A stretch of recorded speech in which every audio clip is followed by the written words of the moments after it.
Okay, so it's been a while that we have discussed current affairs, right? I could not attend last week. Okay, because of health reasons, I could not attend. And actually, today I thought of taking 3 hours session also. Let's see how much time I can take. I'm not completely set. So, anyways, let's jump into current affairs. So, తాత ఏమంటున్నాడు? తాత బాధ ఏంది? Tariffs 50% tariffs increase చేశారు. Okay, past week current affairs కూడా revise చేయాలి కాబట్టి August 1 వరకు మనకి డెడ్ లైన్ ఇచ్చిండు తాత ఏమన్నాడు? 25% టారిఫ్ ఇంపోజ్ చేస్తున్నాయి ఇప్పుడు. If you don't agree to what we have what I say, okay, so Russian oil imports ఆపేసాయి. If you don't stop that, I'll impose 50%. So this was an article, I think, before August 1st. Okay, so now the tariff has been increased to 25%. So a penalty to be effective from August 21st. So let me discuss. I want to discuss some issues here.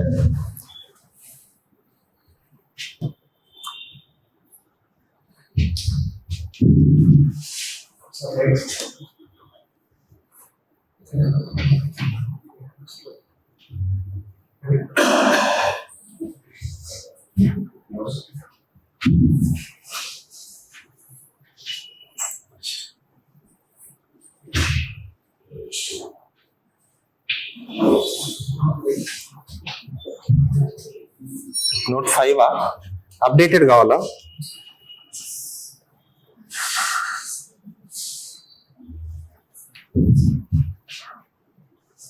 Anyways,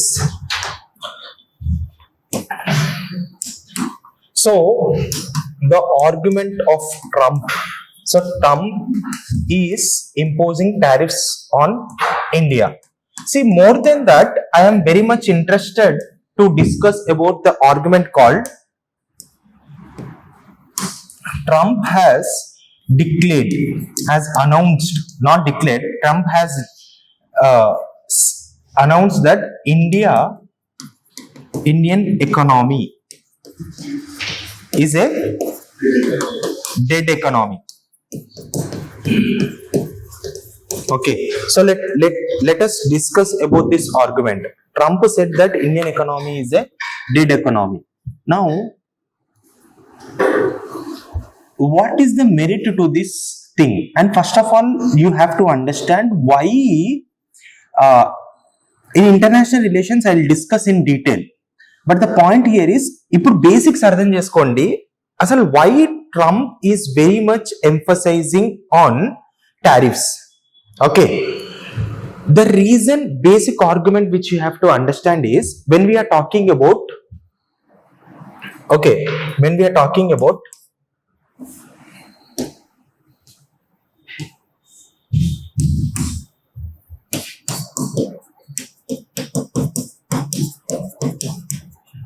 America's economy.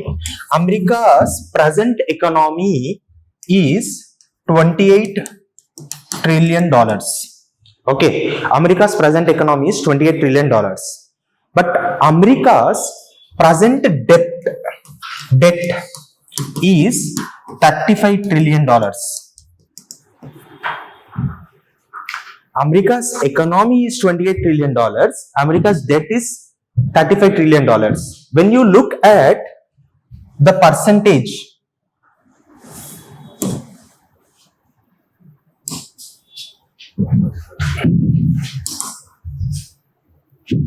when you look at the percentage of GDP to debt of America, it is somewhere around 125%. So the GDP of America is the economy of America. The overall economy of America is very less compared to its debt. Okay, so actual అప్పులో మొత్తం కూడుకుపోయింది ఏ దేశం అంటే అది America. Now, you tell me, you decide whether America's economy is dead economy or India's economy is dead economy. Okay. So, but the point here is Trump wanted to hide this. Trump want to hide America's economy. See, ఇప్పుడు problem ఏంటి అంటే అమెరికాలో ఏం జరుగుతుంది అంటే Trump knows first of all like it's GDP is its economy is facing recession. America's economy is facing recession. America has so much of debt. Okay. And America is not in a position. You know, when you want to look at America's exports. Okay. The major, can someone tell me what is the major exports of America? Weapons. Okay, so till now what I try to discuss is the economy of America. America's economy is $28 trillion. Its debt is $35 trillion. Its percentage of debt to GDP, debt to GDP ratio is somewhere around 125%. Now America is facing recession. And close friends of America, European countries are more or less still having sluggish growth rate. They are not having very good growth rate.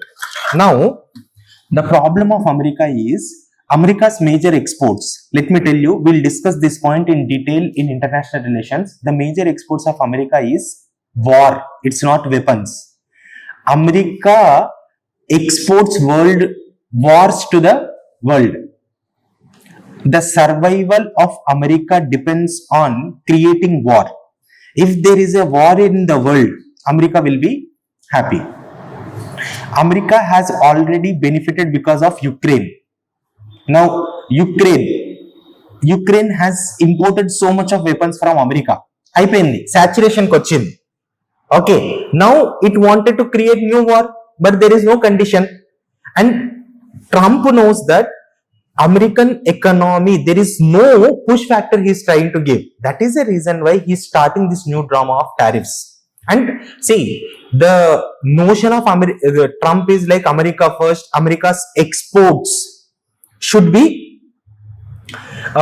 promoted, imports should be reduced. That is correct. But the point here is, you know, actually in America, when we discuss about America, you will understand that America old age population is increasing, and you know, in America one of the major problem of America is majority of Americans are suffering with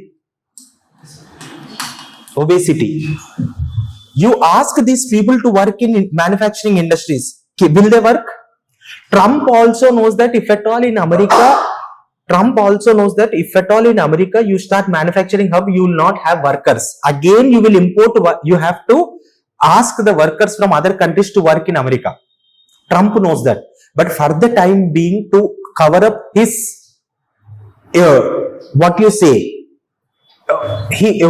his failures in reviving economy, he's doing all this drama.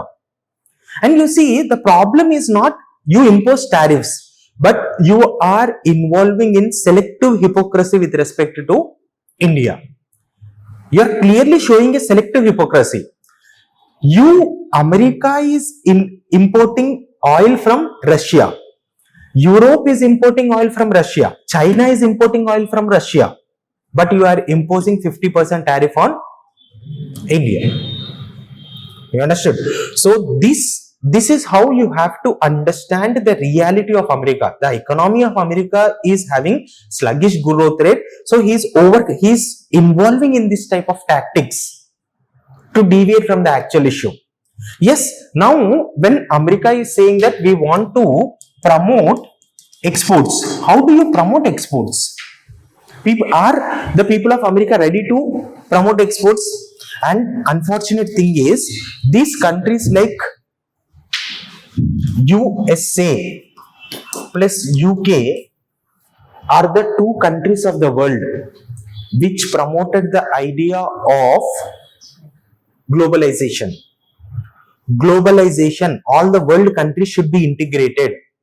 was majorly promoted by America and UK. Initially, in the European countries, there was a kind of economy called mercantilism economy. What is mercantilism? Mercantilism means in Europe, just try to understand this. In Europe, there were kingdoms. Kings, monarchs were there. Monarchs said that you can promote exports. Our kingdom can promote exports, but our kingdom should not import, because they were concerned about outflowing of their money.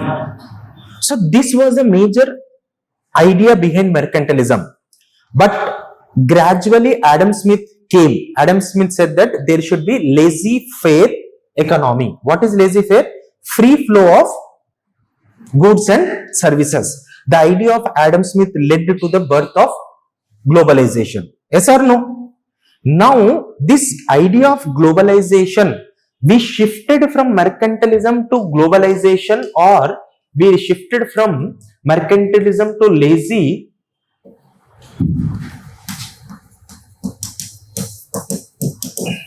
laissez-faire economy because of the idea of Adam Smith, and we shifted gradually from this to globalized economy because of impetus given by USA and UK. USA said that yes, we have to become globalization. The front runners for globalization were USA and UK. When they benefited because of globalization, now they started, as they have developed, they don't want their economy to be suffered in this present situation. Now, from globalization, this USA and UK initially promoted globalization. Now this USA and UK is promoting new measures called protectionism. The protectionism idea now is being started by America. America first ante, that is protectionist idea.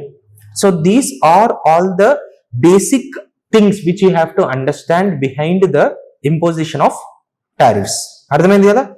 Globalization అంటే ఏంటి? Protectionism. Protectionism means nothing but they are protecting their economy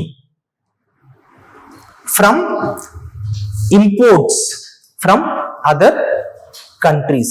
ఎందుకు? If imports from India is increased to USA products will not be bought. Indian products will be purchased. So to protect their domestic industries, now they are following these protectionist measures. Now, how unfair is this on the part of the world? Initially, you wanted the world to become globalized, because such that when there is a globalization, your companies will have new markets. You are the staunch front runner of globalization.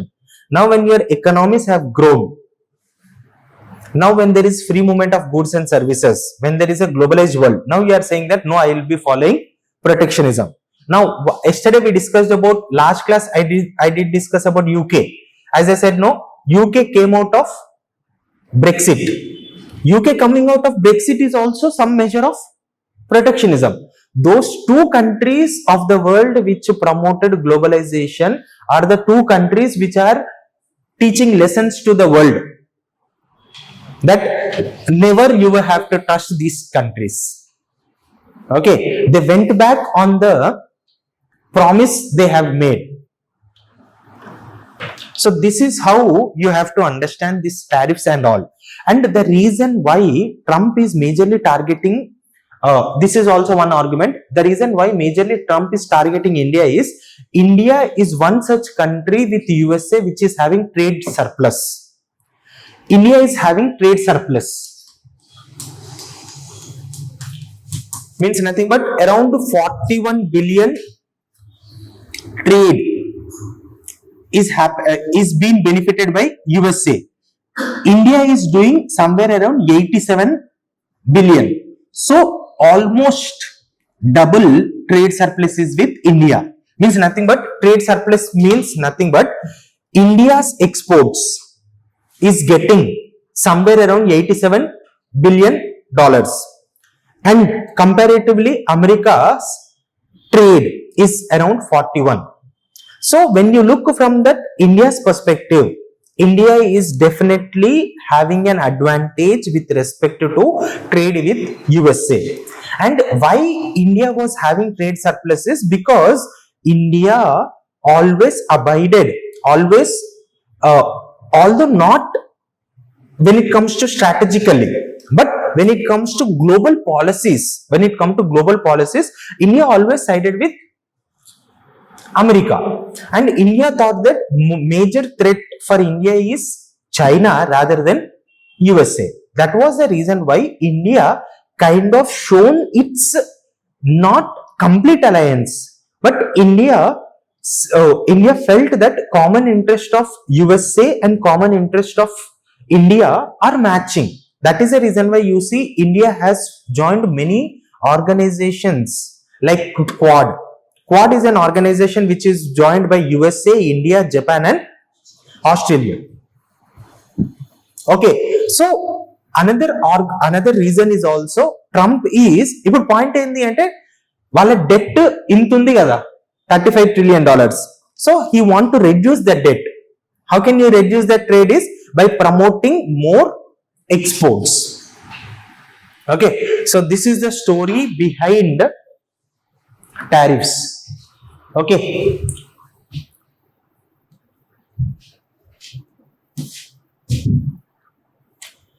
so US allegations and trade pressure. So what is this tariffs? So high tariffs, import duties exceeding 50% on certain goods. Import duties means if any imports of India are entering into USA, they are going to impose 50% of import duties.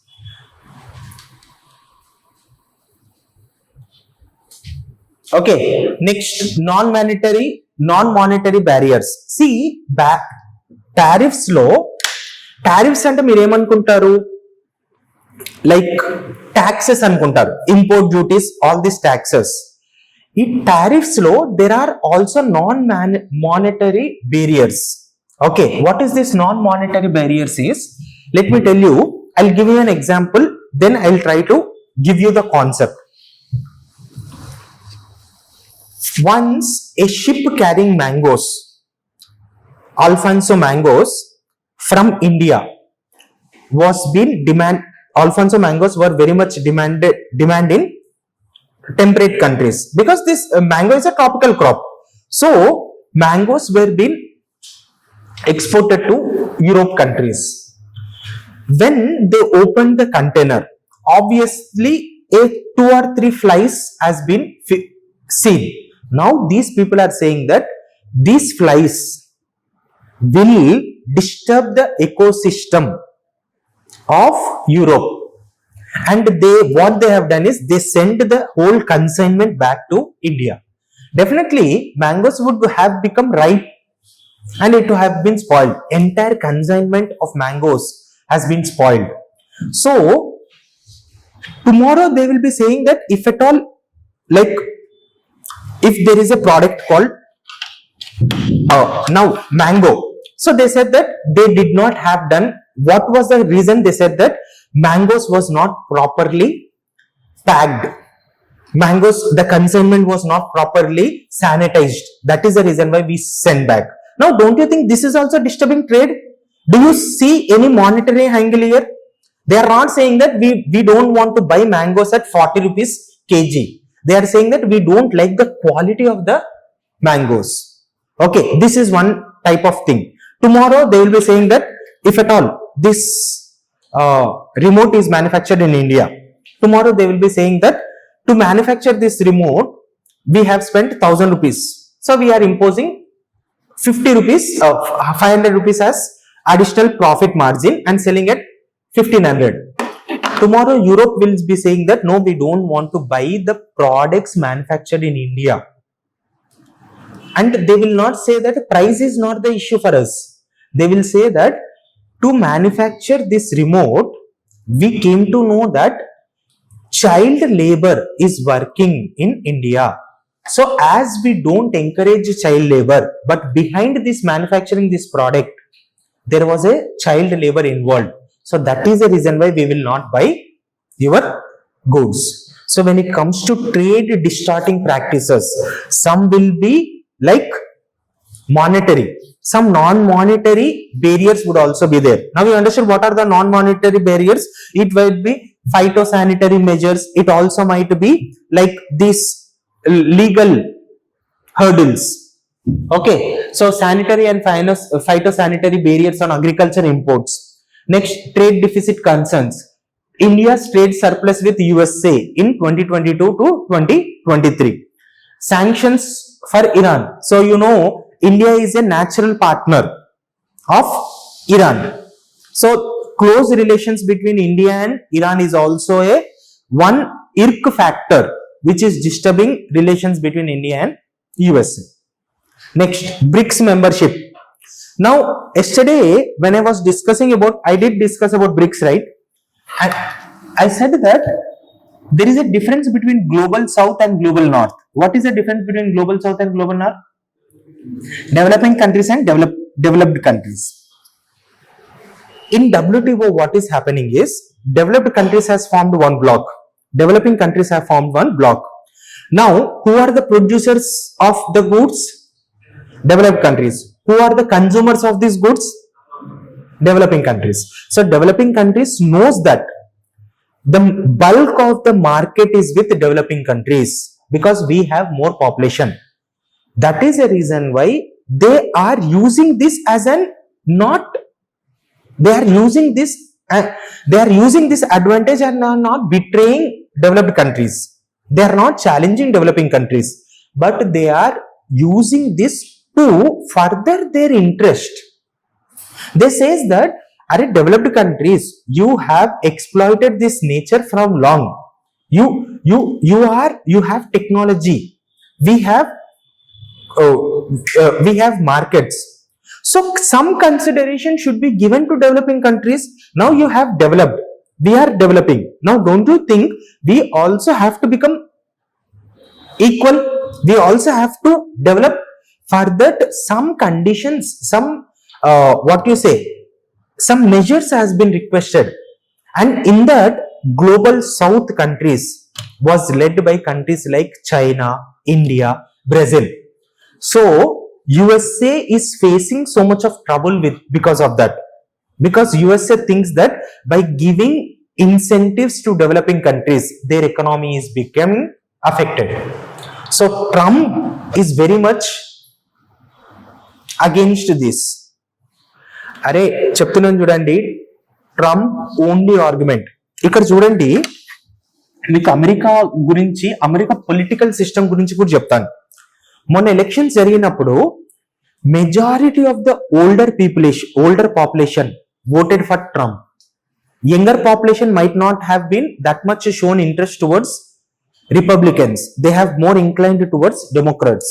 ఎందుకంటే ఒకటి మాత్రం నిజం, America economy was good, but with in America also there is poverty, and in America also unemployment rates are increasing. Unemployment rate is increasing not only because of immigration, but politicians are, అర్థమవుతుందని నేను చెప్పేది, unemployment in America is not only because of immigration. Unemployment in America is because of a number of factors, but politicians are highlighting immigration. Okay, many immigrants who are entering into America are from global south countries. So that is the reason why global north and global south has been divided. So global north countries thinks that their economy, చెప్పాను చూడండి, they are facing in recession, whether it might be from 2008 sub prime crisis అంటాం. Sub prime crisis నుంచి ఇప్పటి వరకు American economy did not recover completely. European economy also did not recover completely. To recover completely they need the support of global south. Global south is asking for some incentives. These people are not ready. European countries are ready to give, but Trump is not ready to give. Trump is not prioritizing any country, is only prioritizing America. That is the problem.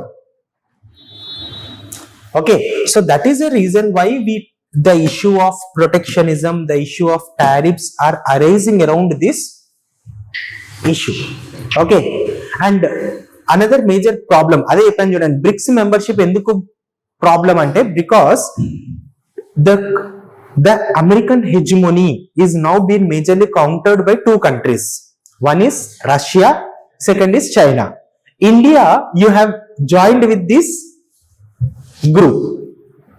One of the reasons why BRICS as a group has been founded in India is BRICS was founded to establish multipolar world order.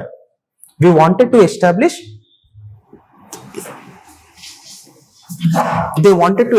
multipolar world order. So BRICS nation wanted to, there was actually ఏంటి అంటే మీకు తెలుసు కదా, world war తర్వాత bipolar world order అయింది, cold war. Okay, IR చెప్పినప్పుడు basic చెప్తాను, but you know this point no. After world war 1 and world war 2 cold war started. Cold war లో బైపోలార్ వరల్డ్ ఆర్డర్ ఉంది, అంటే 2 poles. Gradually bipolar world order shifted to unipolar world order. Unipolar world order ఎప్పటి నుంచి 1991 నుంచి. So that was an hegemony of America, అంటే America ఏది చెప్తే నడిచింది. ఈ హెజిమనీ ఆఫ్ అమెరికన్ కౌంటర్ చేయడానికే BRICS nation has found. Okay, so America knows that BRICS founding, the foundation of BRICS is countering America's hegemony. When a organization is being founded and working to counter America's hegemony, India, how can you be a part of that? Okay, that is Trump's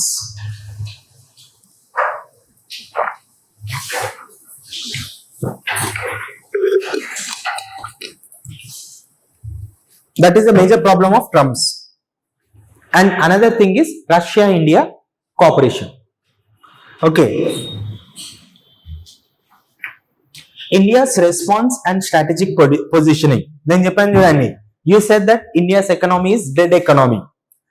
Everyone knows. And not only that, even World Bank has said that. Okay. India is not only blooming economy. India has also become the most equal economy. Fourth equal economy means nothing but our economy is not only growing, our economy is also reducing inequalities. Now such an economy, you are saying it is a dead economy. So we are portraying that India is a bright spot.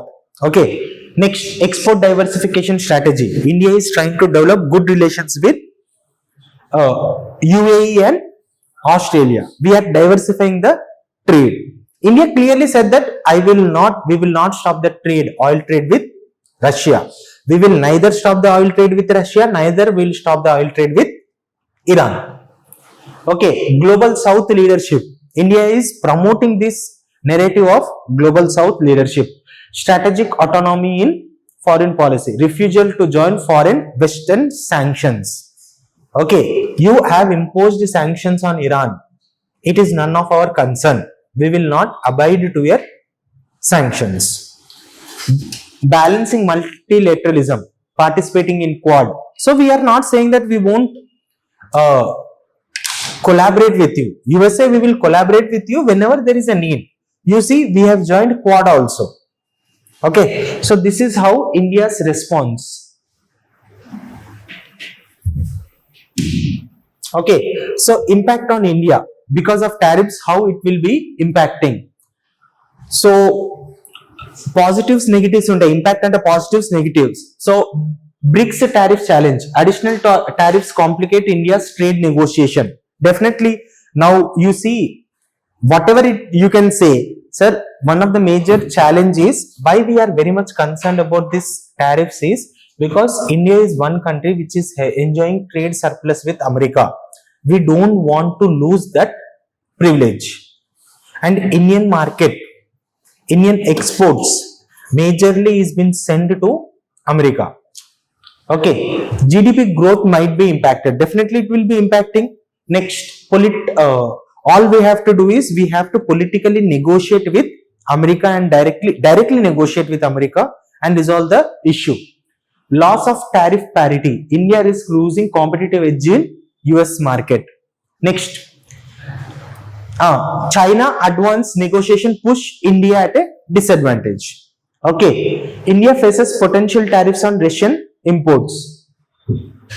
Okay, so these things which you might be knowing.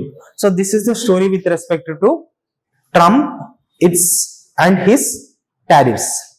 Okay, so recently the concept of president rule was in the news. Why? Recently we have extended president's rule in Manipur. We have extended president's rule in Manipur. Now you know why president's rule was imposed in Manipur? Because of the persisting issue of Kuki and Methi. As I said, did we discuss about Manipur issue?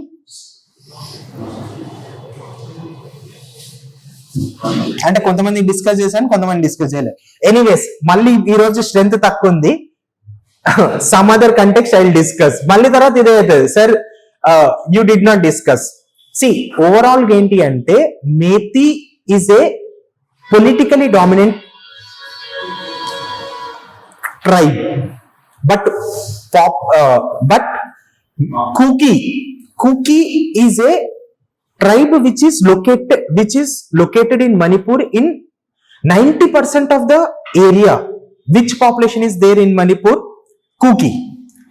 But only in 10% of the area. Manipur మొత్తం 100% ఉంటే 90% of the area hilly areas ఉంటాయి. ఆ hilly areas ఇప్పుడు చూడండి, నేను ఇలా చెప్తాను చూడండి.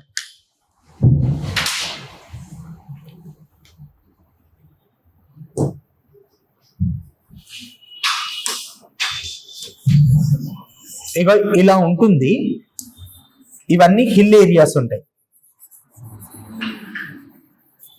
Okay, this area is plain areas. Okay, ఇక్కడనేమో Nagaland, it is bordering Nagaland. ఇక్కడ నాగా హిల్స్ ఉంటాయి, ఇక్కడ మయన్మార్ ఉంటుంది. So this is plain area. ఈ ప్లేన్ ఏరియాస్ లో మేతీస్ ఉంటారు. So Meitei population is located in this area. ఈ మెజారిటీ ఆఫ్ హిల్ ఏరియాస్ లో యూ హ్యావ్ కుకీ, ఇంకా వేరే ట్రైబ్స్ కూడా ఉంటారు. ఓకే, నాగా వాళ్ళు కూడా ఉంటారు. But majority of the present problem is between Kuki and Meitei. ఎందుకు ఇష్యూ వచ్చిందంటే మేతి ట్రైబ్స్ కి కూడా రిజర్వేషన్ కావాలి. అండ్ మేతి ట్రైబ్స్ ఆర్, చెప్పాను కదా, they are politically powerful, economically powerful, socially they are very very good position, and they are demanding reservation. It's like majority of the population, majority powers people, అంటే like ఏంటి అంటే upper caste people are demanding reservations. So against this demand, but problem ఏంటి అంటే Meitei has political power. అంటే Meitei most powerful politicians in Manipur comes from Meitei. So around this thing, ఇది ఒకటే కాకుండా ఇంకొకటి ఏంటి అంటే ఎథనికల్ డిఫరెన్సెస్ కూడా ఉన్నాయి. Okay, so because of all these reasons you know Manipur Kuki Meitei conflict is been persisting from long time. So that is the reason why as the existing state government could not manage this issue. And ఇంకొకటి ఏంటి అంటే BJP government కూడా elections ముందు they tried to pacify Kuki community in their favor. After elections, they could not fulfill that promise. So this is also one of the factor. Anyways, చెప్పాను కదా, మళ్ళీ అంత ఒకటేసారి చెప్తాను. Okay, will discuss once will spend time 15 to 20 minutes కొంచెం strength ఉన్నప్పుడు. Okay, will discuss that point. So Manipur issue అది జరుగుతూనే ఉంటుంది because present rule is continuing. It will B అవునమ్మా, ఇంకా రిజల్ట్ రాలేదు కదా. ఎందుకంటే మీరు అన్నది క్వశ్చన్, సార్ 2 years నుంచి ఎందుకు రిజల్ట్ అవ్వట్లేదు అంటే 100%. అవునమ్మా, ఇంకా ఎందుకు రిజల్ట్ కాలేదని చెప్తున్నాను. The point here is the reason why it is not resolved is it is complex, because as I said, no, political power is with these people and these people are protesting. And inkoti telusa idi enduku resolve avvatledu ante మీరు Manipur violence చూస్తే Kuki community పోయి police station నుంచి guns తీసుకొని పోతుంది, Meitei community police station నుంచి guns తీసుకుపోయి they are fighting amongst themself. Means nothing but what I am trying to say is I am trying to simplify. You have asked very good question. The argument here is both state governments, the politicians are either siding with cookies, or politicians from Metis are siding with Meti issue. So politicians are also divided, and unfortunate thing in India which should not have happened, that has also happened in Manipur. What is that? The so-called highest level of bureaucracy, IAS officers, IPS officers have stopped being neutral. They are also becoming biased. So it was failure. In Manipur, there was a failure of administration. There was a failure of political system. There was a failure of politicians. There was a failure of state government. And at the end, Manipur is one perfect example where the central government have also been failed. అరే simple point sir, మీరు చూడండి, నేను ఇక్కడ చెప్పాను చూడండి, when a state of in India is bordering foreign country, how sensitive is that state? How responsible should be the central government? And border states ki every day there will be a surveillance of Ministry of Home Affairs. Ministry of Home Affairs, Ministry of Defense will have highest surveillance. అంటే highest surveillance ఉన్న district లోనే ఇంత పెద్ద problem, ఇంత పెద్ద violence జరుగుతుంది అంటే now can't you clearly understand that it was a failure on multiple fronts. Yes, the issue is of multiple issue. In that issue there is multiple dimensions, but at every level governments have failed in successfully addressing this Manipur issue. Okay, we cannot say it is a failure of. And ఇంకొకటి ఏం తెలుసా, unfortunate thing ఏంది అంటే మణిపూర్ లో ఈ మధ్యలో BJP అంటే చూడండి, డబుల్ ఇంజన్ సర్కార్, ట్విన్ ఇంజన్ సర్కార్, 2 engines. In Manipur you have 3 engines. The bordering state also has BJP government. Okay, in whether it might be central government, state government, and bordering state also has BJP government. Still they could not resolve Manipur issue. You understood? See, the point here is the issue is been persisting because of the complexity, because of, as I said, the complexity is whether it might be cultural differences, whether it might be understanding the problem. And ఇంకొకటి ఏంటి అంటే ఈ problem అనేది this is not centered around the present issue. The issue is centered around what you say. It has a historical connotation also. It has an historical connotation. Actually ఏంటి అంటే there was a dynasty. So Manipur కి ఒక king ఉంటుండే, and that king became the god. Okay, Trivikram సినిమాలో చూపిస్తారు చూడండి, if this person became God, అలా ఒక గాడ్ ఉన్నాడు అనమాట. ఆ గాడ్ కి ఫాలోవర్స్, డిఫరెంట్ ఫాలోవర్స్ ఉన్నారు. సో అక్కడ నుంచి ఈ మేతి అనే కమ్యూనిటీ వచ్చింది. See what I will be doing is, ఇలా చెప్పినా కానీ మీకు అర్థం కాదు. I will show you what is the name of that king. ఆ డైనాసిటీస్ ఏంటివి క్రొనాలజికల్ గా నేను చెప్తాను. It will take 15 to 20 minutes of time. Anyways, we'll discuss. Okay, I'll discuss that in detail. Okay, so we'll come to that Manipur conflict again, because if at all I spend time మళ్ళీ ఏమవుతుంది అంటే already 2 weeks issues discuss చేయాలి. మనం మణిపూర్ తోనే చాలా వరకు time spend అవుతుంది. Will discuss that in different context.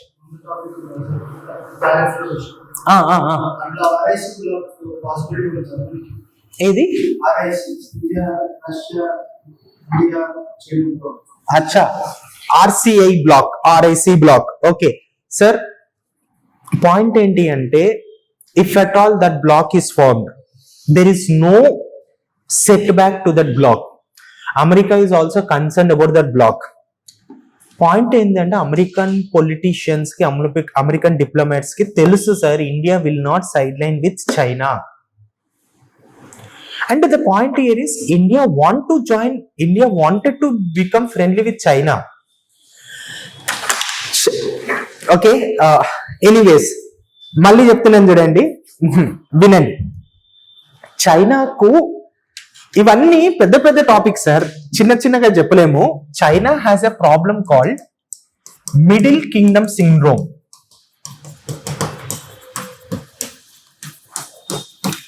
Brief గా చెప్పాలి అంటే మిడిల్ కింగ్డమ్ సిండ్రోమ్ ఏంటి అంటే, చైనా ఏమనుకుంటది అంటే ఈ వేరే కంట్రీస్ అన్ని ఒక పాయింట్ ఆఫ్ టైమ్ లో చైనా కిందనే వర్క్ చేశాయి. ఇప్పుడు మేము China should capture all the world countries and the king should be China. China has developed this imperialistic tendency. That is China dragon అని ఎందుకంటాం? Dragon engraves all the neighboring things. So ఇక్కడ point ఏంటంటే China has this is suffering with this middle kingdom syndrome. China says that Arunachal Pradesh is our territory, Tibet is our territory. And చూడండి sir, ఒక country, Tibet country కాదు, ఒక autonomous region. Tibet is following a religion very different. That religion gurus next religious spiritual head అనేది ఎవరు decide చేయాలి? It should be decided by the own religion. But China says that it should have the power in deciding religious leader. So you can understand the attitude of China. This attitude of China will never be in sync with India. And India will never trust China. Why India will never trust China? In 1962, when you said that India and China are friends, bye, India Chini bye annappudu, you betrayed us. How can India trust China? Yes, RCI block is very much thing. Problem enti ante, eppudaina blocks anedi meer future chudali. In Asia, what are the two powerful countries which are emerging? India and China. అది ఉంటుంది చూడండి, రెండు కత్తులు ఒకటే దాంట్లో ఇమ్మడవు అని. Same is the story. Two knives cannot be in one side. Okay, shield అని అంటారు చూడండి. So that is the argument here. And America also knows that. Problem ఏంటి అంటే, you see Indian American problem ఉంది చూడు ఇప్పుడు.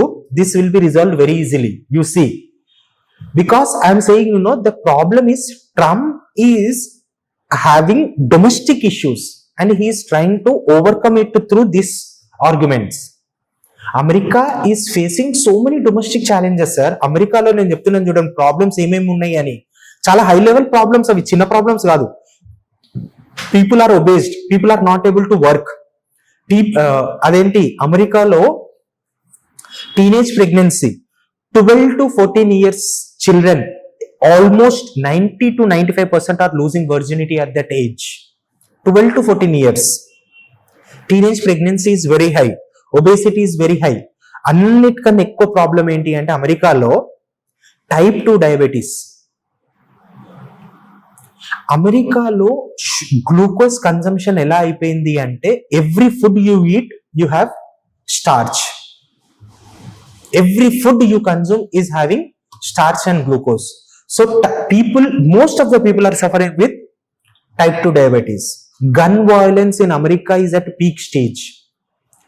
Gun violence ఏ condition లో వచ్చిందంటే, ఇప్పుడు అమెరికా మొత్తం గన్ వైలెన్స్ అంటే గన్స్ బ్యాన్ చేయాలి అనుకున్నా, అమెరికాలో ప్రతి డెమోక్రాట్స్ గాని రిపబ్లికన్స్ కి ఫండ్స్ చేసే వాళ్ళు ఎవరు అనుకుంటున్నారు? Lobbies who are selling this guns. So ఎట్లా అంటే, ఇప్పుడు ఇలా చెప్పొద్దు కానీ కాంగ్రెస్ కి కొంతమంది ఇండస్ట్రియలిస్ట్ సపోర్ట్ ఉంటారు కదా, బీజేపీ కొంతమంది సపోర్ట్ ఉంటారు కదా, అలా డెమోక్రాట్స్ కి రిపబ్లిక్స్ కి సపోర్ట్ ఉన్నారు. సో ఈ ఇంటర్నల్ ఛాలెంజెస్ అడ్రస్ చేయడానికి నేను చెప్తున్నాను చూడండి, నిజంగానే ట్రంప్ కి అందరి మీద రివెంజ్ తీర్చుకోవాలి అని అంటే, you should have impose 50% tariff on every country. You should have imposed tariff on Europe. It is nothing but India problem ఏంటి అంటే, ట్రంప్ కి ప్రాబ్లం ఏంటి అంటే, మేము నీకు ఇంత ఇంపార్టెన్స్ ఇస్తున్నప్పుడు నువ్వు మాకెందుకు అంత ఇంపార్టెన్స్ ఇవ్వట్లేదు. Our point is we're not sidelining you, we're not saying that we won't give importance. The argument here is మీకు ఇంపార్టెన్స్ ఇస్తలేమని కాదు, we need Russia, we need Iran. అది ఉంటుంది చూడండి ఎట్లయిపోయింది అంటే, ట్రంప్ అదే వన్ సైడ్ లవర్ ప్రాబ్లం అవుతారు చూడు. నువ్వు పోయి you decide me or your family అనే సిచ్యువేషన్కి వచ్చింది. ఓకే, గన్ను పట్టుకొని okay you decide that I am important or your family. So మంచి అమ్మాయి అయితే ఏం చెప్తుంది, నాకు నా ఫ్యామిలీ ఇష్టం, నువ్వు బోరా బాబు అని చెప్తుంది. ఎందుకంటే యు ఆర్ సైకో. ఇక్కడ జరిగేది కూడా ప్రాబ్లం ఏంటి అంటే అది. See we are discussing this issue now, but gradually this issue will be resolved. And you know, for that matter, if America has made any excuse for in the world, that is for India. Okay, so there is a treaty called Cat Casa. Okay, a treaty. ఆ treaty ఏంటి అంటే, America has imposed sanctions on the world countries that no country should do trade with Russian weapons. But you know, America has given exception to India. India you can do trade with Russia. So yes, America also has given prioritize India. But the point now is ఏమవుతుంది అంటే, there are so many things. China, Pakistan equation కూడా ఉంది దీంట్లో. పాకిస్తాన్ ఏమవుతుంది అంటే, పాకిస్తాన్ ఏమంటుంది అంటే, ఇక్కడ ఏంటి అంటే టూ థింగ్స్. లవర్ ఉన్నాడు, ఓకే, ఆ లవర్ కేమో ఇండియా అంటే బాగా ఇష్టం. ఈ లవర్ ని ప్రమోట్ చేయడానికి ఇంకో కంట్రీ ఉంది పాకిస్తాన్. ఆ కంట్రీ ఏమంటుంది అంటే, నాకు నువ్వు ఇష్టమే కాదు, మొత్తం నా ఆస్తి అంటే నేను నీకు ఇచ్చేస్తా అని Pakistan is ready. Pakistan is one such country which always submerged to America. You know, during Cold War, India became independence. India said that India will not align with any power blocks. America gani, USA gani, America gani, USSR gani align avar. Pakistan ఏమన్నదంటే America దగ్గరికి వెళ్ళి, America, your threat is with Russia. So you can come to Pakistan and establish military base in Pakistan. You have a country which is ready to give everything to America. Sir, simple logic అర్థం చేసుకోండి. ఈరోజు మీరు నన్ను ముందుకు పోనీయారు. Okay, anyways, at the end of the day, I want to deliver a lecture, whatever, 3 hours or 4 hours, it should imbibe knowledge. Okay, do you think that Osama bin Laden అమెరికాలో ఉన్నాడు, sorry Pakistan లో ఉన్నాడని America వాళ్ళకి తెలీదా? పాకిస్తాన్ వాళ్ళకి తెలీదా? మరి Osama bin Laden ని ఆ టైంలో ఎందుకు చంపారు అమెరికా వాళ్ళు? నెక్స్ట్ ఎలక్షన్స్ ఉన్నాయి, డెమోక్రాట్స్ మళ్ళీ ఎలక్షన్ లోకి రావాలి, ఎలక్షన్స్ ముందు చంపారు. సిఐఏ అంత పవర్ఫుల్ ఉన్నప్పుడు మీరు ఒసామా బిన్ లాడెన్ ఎప్పుడు చంపాలి? అండ్ ఒసామా బిన్ లాడెన్ ఎక్కడ ఉన్నాడు అంటే అబోతాబాద్ లో ఉన్నాడు. And Abbottabad is one of the military base of Pakistan. Military base ఏరియాలోనే, near to military base, Osama bin Laden is hiding out. Now can't you understand that Pakistan knows that, America knows that. Okay, so Pakistan is also, the equation of Pakistan is also you have to consider. So ఇంకొకటి ఏంటి అంటే, this is sir problem ఏంటి అంటే, ఇప్పుడు మనం observe చేయాల్సింది ఏంటి అంటే, ఇష్యూ ఏంది అని కాకుండా, ఈ issue is it A slight hiccup in relations between India and USA, or is it going to be a major setback? That we have to see. Definitely this should not become a major setback. Although we are dealing with a psycho, although we are dealing with an impatient person. But for the security of India, for the stability of India, we have to manage that. Koncham, and the beauty is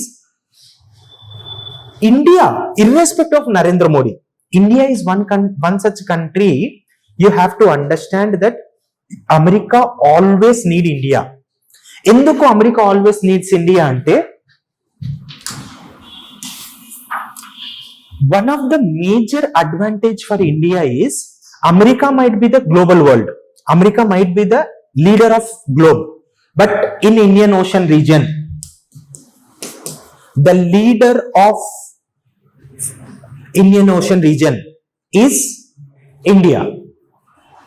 The leader of Indian Ocean region, the hegemon ante the final authority over this Indian Ocean region is India. America knows that the 21st century is around this region. 21st century is the century of Asia. ఎంత చేసినా అక్కడ resources అన్ని exploit అయ్యాయి. Okay, human resources కూడా లేదు. Human resources and natural resources are been to Asia. So America knows that the growth potential is in Asia. Definitely America will realise. But point ఏంటి అంటే వీళ్ళతో ఎట్లా డీల్ చేయాలి అనేది important. Okay, any other doubts? Clear? అసలు మీ doubt ఏంటి? మనం ఎక్కడికి పోయినాం? ఆర్ఐసి ఫామ్ అవ్వడం అంటే నేను చెప్తున్నాను చూడండి, ఫీజిబిలిటీ ఉంది. అండ్ ఇంకోటి చూడండి, ఇన్ ఇంటర్నేషనల్ రిలేషన్స్ అంటే మీకు ఐఆర్ బేసిక్స్ చెప్పలేదు కాబట్టి ఇది అంత తొందరగా ఎక్కట్లేదు. ఒకసారి ఐఆర్ క్లాసెస్ అయితే in international relations there are no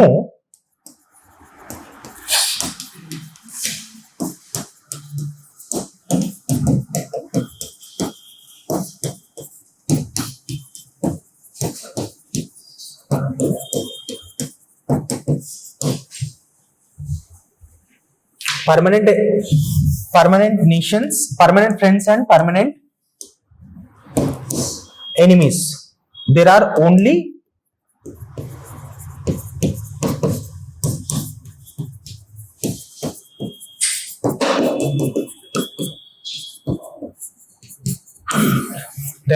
permanent interests.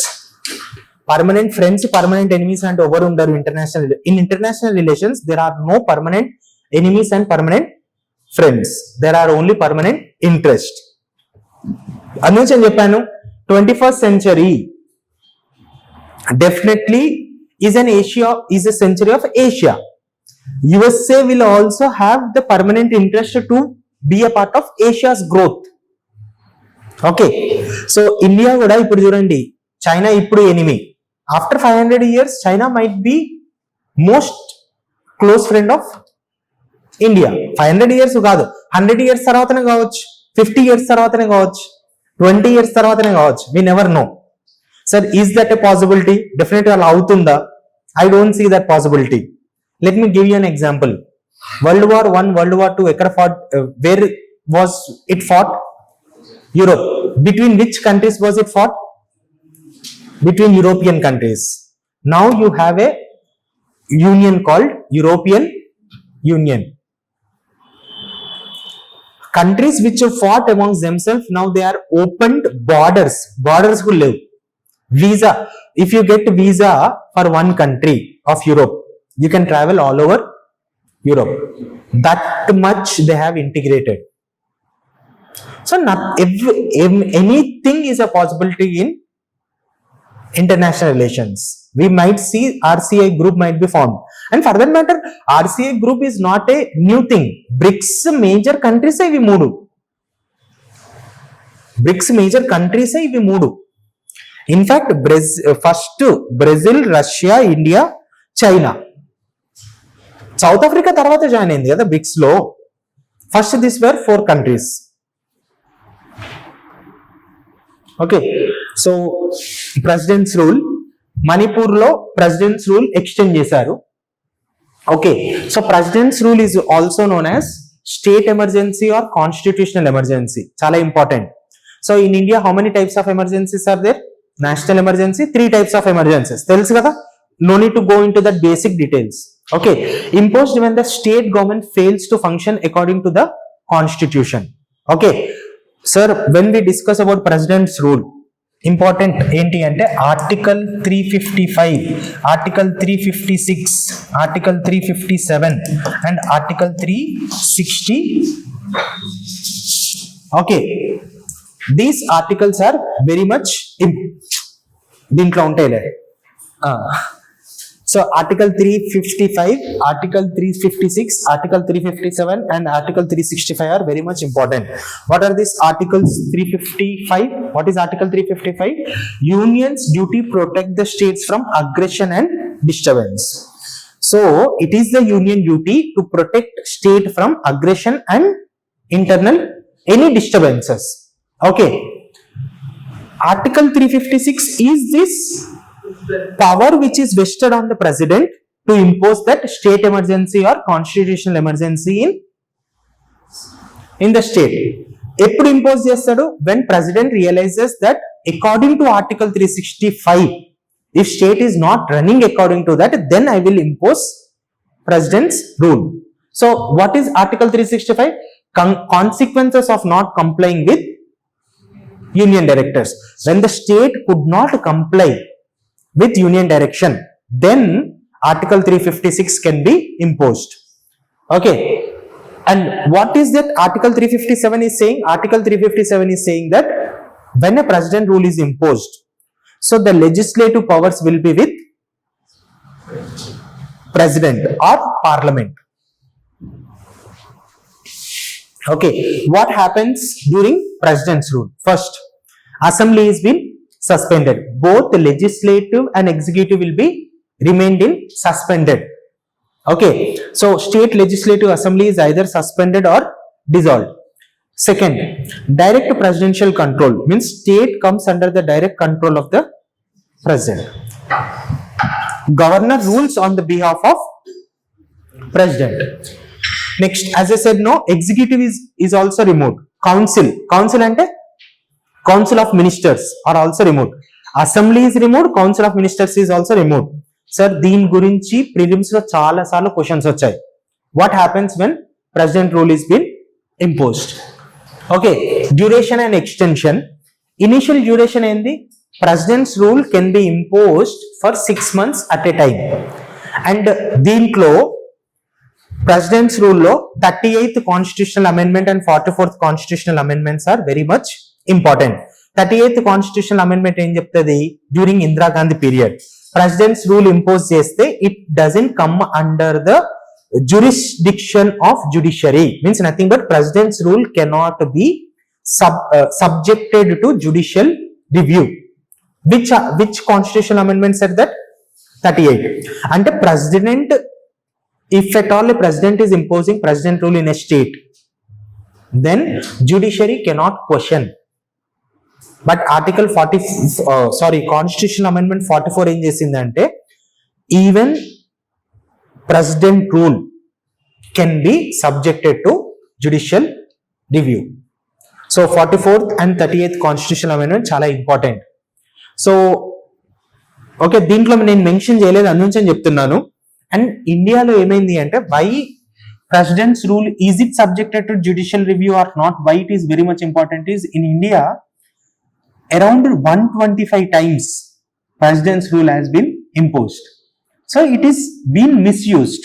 So that is the reason why you see Indira Gandhi 38th constitutional amendment, you can understand that they have implemented just to bypass judiciary.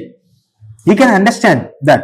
But judiciary clearly said, 44th constitutional amendment clearly said that no, it will be subjected to judicial review. If you impose president rule also, ఇప్పుడు మణిపూర్ లో president rule ఉంది, tomorrow someone can go and file a case. On what grounds central government has imposed president's rule? Okay, is it clear? So initial duration is 6 months, but extension can be extended every 6 months with parliament's approval.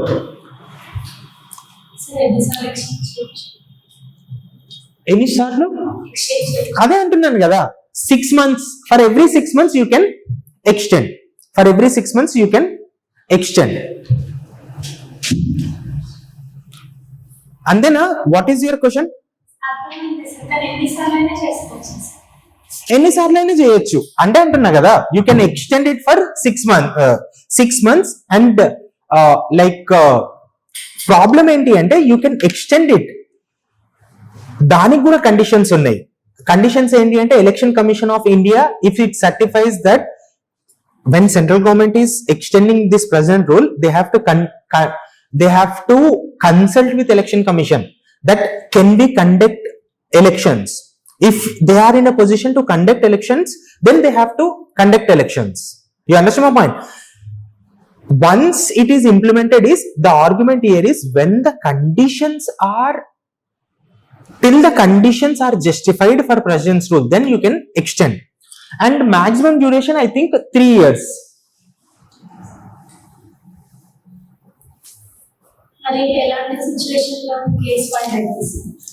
ఎలాంటి situation లో file చేయొచ్చు. ఇప్పుడు simple point, ఈరోజు today I have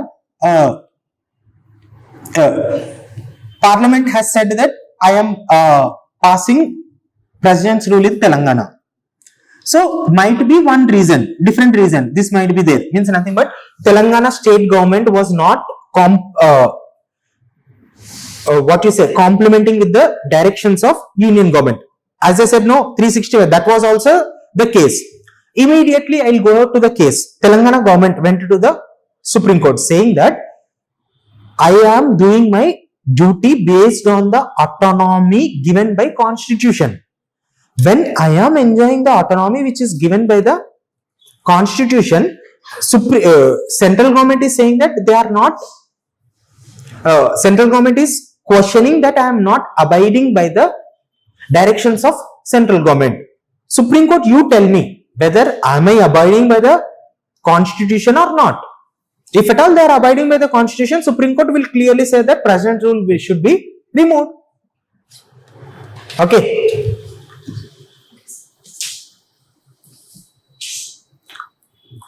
Okay, so president's rule must be approved by both the houses of parliament within 2 months of its proclamation.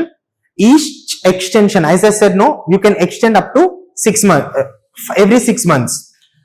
Each extension also need parliamentary approval. Ikkada gurtupetukondi, although this in the PPT it is not been given clearly, let me explain you. Immediately, you know, when president rule is implemented, within 2 months you have to approve president's rule. But you know, now Lok Sabha sessions are going on. So president rule has been imposed in Manipur. In this Lok Sabha session, if president rule of Manipur is not approved, then sir, within 6 months they have to approve, but they have not approved. Then what happens? There are also so many conditions. And a polity discuss chestaru. If at all Lok Sabha got dissolved before approving president's rule, but Rajya Sabha approves, వాళ్ళు ఏం చేస్తారు అంటే till they will wait for the next session of Lok Sabha, and within 2 months of Lok Sabha they again have to approve. Otherwise president's rule will be removed. You understand my point? So there are also conditions, and because you know Rajya Sabha is a permanent house, Lok Sabha have different sessions. So that is a reason why there are different conditions also, but I am not going into technicalities. Okay, so president's rule have to be within approved within 2 months. In 2 months kuda there are certain exceptions. If at all 2 months Lok Sabha has been dissolved, then immediately they will wait for the new Lok Sabha sessions, and in that session if at all they have passed, then it will be continuing. Okay, next, Nisar satellite. Nisar satellite, did we discuss about Nisar satellite? Okay, so Nisar satellite,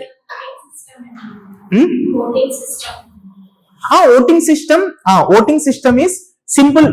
Majority means present, and Lok Sabha lo members present ఉంటారు చూడండి, of actually Lok Sabha members is 545. So ఆ రోజు around 300 members present అయ్యారు. So it has to be passed with 50% majority, means 50% of the majority present and voting, that is the majority. Okay, done. NISAR satellite. Okay, see I know point ఏంటి అంటే కొన్ని topics నేనే కావాలని jump చేస్తాను. ఎందుకు తెలుసా? I don't have that much time to discuss all the things. మీరు చూడండి, president rule your polity sir will be discussing in 2 hours. And how can I discuss very quickly when we have so many topics? That is the reason why. But ఈ issue ఉంది. ఆ point ఏంటంటే మన current affairs. So then what is the point of your classes? That might also question arises. I know students will be very smart in saying that, sir మేము polity నేర్చుకుంటా కదా, మీరేంది అంటే, see this is a way to say that whenever your polity sir is discussing president's rule, make sure that every dimension is understood carefully, because from the examination point of view these topics are going to be at most important. That's the point. Okay, that is the whole purpose of these classes. The whole purpose of these classes is to make sure to get an idea which topics are very much important. So I deliberately are not overlapping with the areas where your polity sir will definitely discuss. I know there are some topics which will not be covered in any subject. ఇప్పుడు IR ఉంది చూడండి, IR, then I know that I will be discussing IR. But point ఏంటి అంటే, when these tariffs are going on, so I have to somehow discuss some bit such that you can make an essence of it. So I am just making sure that duplication of efforts అవ్వద్దు and me time కూడా waste అవ్వద్దు, ఎలాగో అక్కడ నేర్చుకుంటారు కదా అని. Okay, so Nisar satellites.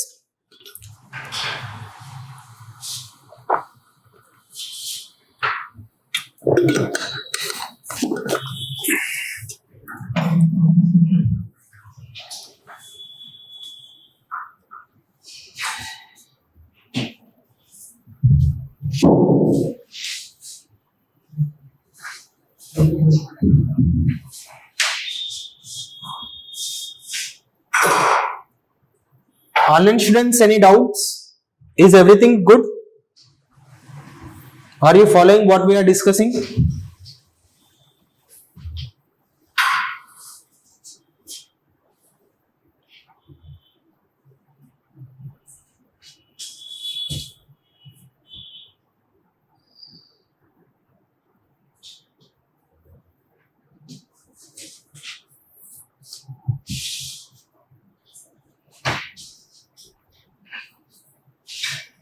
ఏమో class on చేసుకొని పడుకున్నట్టు, ఎవరేం రిప్లై ఇవ్వట్లే కదా. Okay, Nisar satellite. So both NASA and ISRO collaborated and developed and launch this satellite.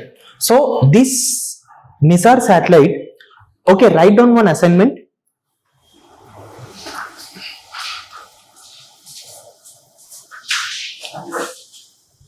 What is the difference between satellite arrangement? First basic concepts konni teliyali. We'll discuss this in the next class, but before me discussing, you come with an understanding. What is the difference between geosynchronous, geostationary, geosynchronous? Okay.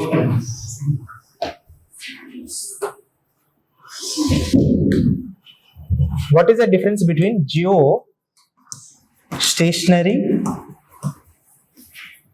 geosynchronous,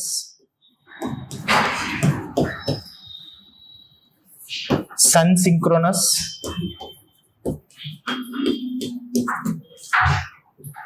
orbits? Different orbits.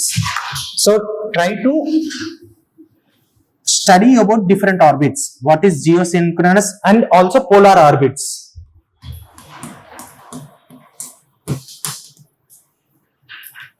Okay, so please remind me that I have given this assignment in the next week. We'll discuss that.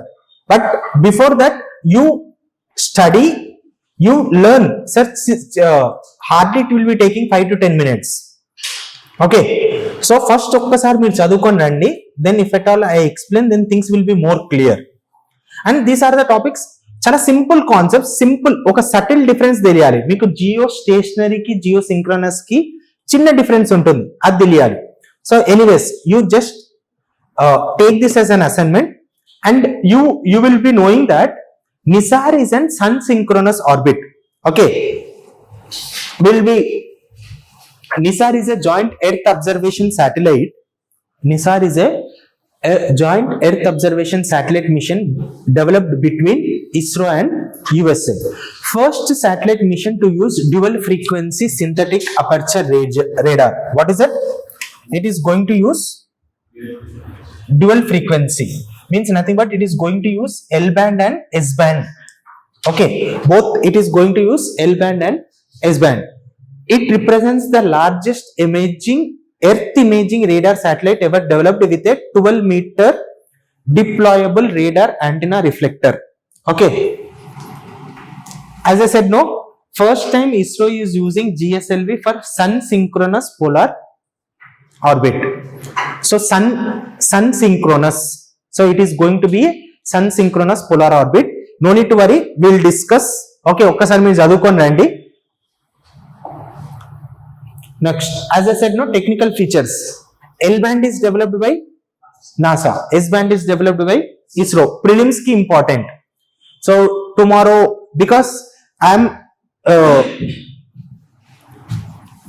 strongly expecting that in mains 2025 they might be giving question on Nisar. ఎప్పుడైనా mains లో ఏం చేస్తారు అంటే, ఈ మధ్యలో recent గా launch అయిన దానికి టెక్నికల్ ఫీచర్స్ అడుగుతారు, లేకపోతే అప్లికబిలిటీ అడుగుతారు, applications. So dual band synthetic aperture radar, L band is developed by NASA. L band longer wavelength penetrates forest canopies, ice and soil. అంటే ఏంటి అంటే, this satellite is going to be a earth observation satellite, కానీ subsurface ని కూడా observe చేసేగల wavelength ఉంది. Okay, that is the reason why longer wavelength of L band will penetrates forest. Canopies అంటే ఏంటి అంటే, ఇప్పుడు చూడండి, చాలా మందికి తెలుసు కానీ ఎనీవేస్, ఇప్పుడు ఇట్లా ఉంటాయి చూడండి, క్రిస్మస్ ట్రీ ఉంటుంది చూడండి. సో క్రిస్మస్ ట్రీ ఇలా ఉంటది కదా, సో కొన్ని ట్రీస్ ఇలా ఉంటాయి కదా. సో షేడ్, ఆ షేడ్ లో చాలా ప్లాంట్స్ కూడా గ్రో అవుతాయి. సో ఈ కనాపీస్ ని కూడా, అంటే ఇప్పుడు చూడండి, ఫారెస్ట్ ని పైనుంచి చూస్తే మొత్తం చెట్లే కనిపిస్తాయి, you cannot see surface. But this NISAR satellite will penetrate even into canopies and will observe. Okay, useful for biomass estimation. Biomass estimation means, okay, like whether it might be under the soil. Okay, tectonic deformation. ఇప్పుడు చూడండి, ఈ రోజు మన class లో మనం చదువుకుందాం. We talked about Kamchatka Plateau. There was an earthquake which resulted in tsunami in Russia, Japan, especially Japan. Okay, so that tectonic deformation and subsurface studies. Okay, subsurface studies means below surface. Next, S band lo shorter wavelength, sensitive to surface features. Okay, surface features ni study cheyadam, better for crop monitoring. As I said, no, S band is majorly above the surface, L band is beneath the surface. Okay, significance of NISAR: access urban expansion, infrastructure risk, land use change. Okay, urban growth monitoring kosam we can use monitoring wetlands and hydrology. Seasonal changes in wetlands, so because of different seasons how wetlands are changing. Next, rivers, floodplains. Cryosphere, okay, study glacier retreat, sea ice melt, permafrost changes. The cryosphere changes we can observe through L band or S band? Definitely L band, because permafrost is underneath that, right? Under permafrost ఎక్కడ ఉంటుంది అంటే soil కన్నా కింద. కొన్ని places లో చూస్తారు చూడండి, soil ని తీయంగానే you see ice, that is permafrost. Agriculture, now agriculture is S1. Forest and biomass, estimate forest carbon stocks for climate goals. Natural hazards, track earthquakes, volcano, landslides. Global revisit.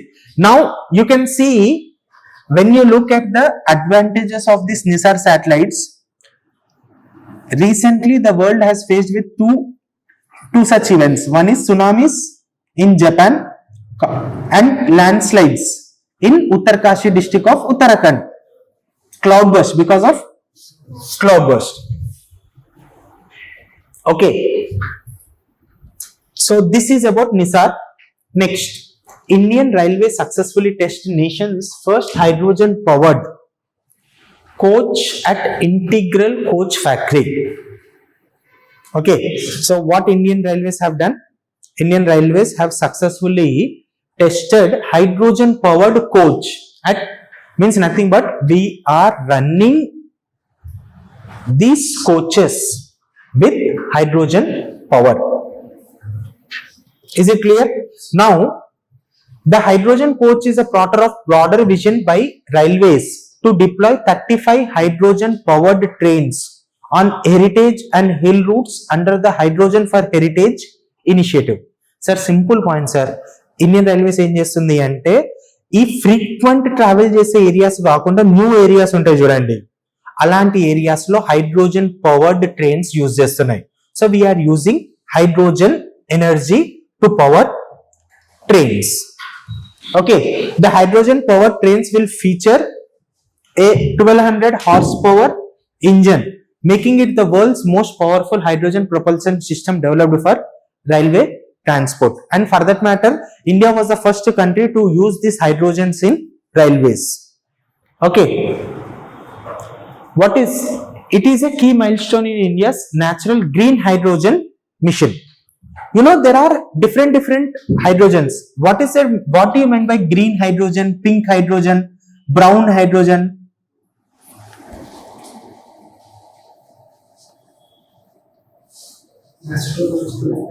Natural వచ్చేది green.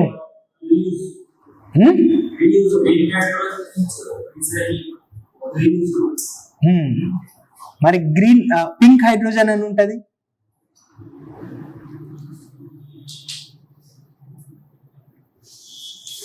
Green hydrogen, pink hydrogen, grey hydrogen, black hydrogen, brown hydrogen. Depends on the source. Exactly, the argument here is, when you are using electrolysis, through electrolysis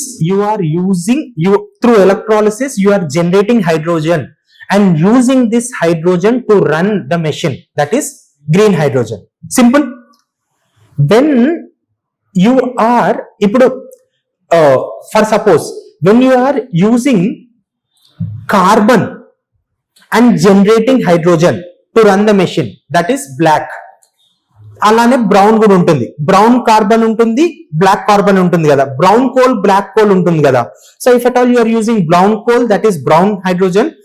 okay, if at all using black coal, that is black hydrogen. Okay, అలానే pink hydrogen అంటే ఏంటి అంటే, you are using nuclear energy in this electrolysis process and generating hydrogen, that is pink hydrogen. So this is how different hydrogens are there. Majorly, one of the main important thing is green hydrogen is very much sustainable, because green hydrogen don't have any emissions, carbon emissions undav. Okay, so now you understood what is this green hydrogen briefly. Now, National Green Hydrogen Mission, what is that expected targets? Prelims ki idi chala important. Idi newspaper lo unna chart, Hindu newspaper lo ichina chart.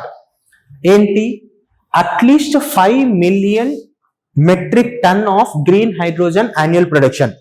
Annual production enta cheyali? 5 million metric tons. Electrolysis capacity enta penchali అంటే hydrogen generate చేయాలంటే electrolysis చేయాలి కదా. ఇప్పుడు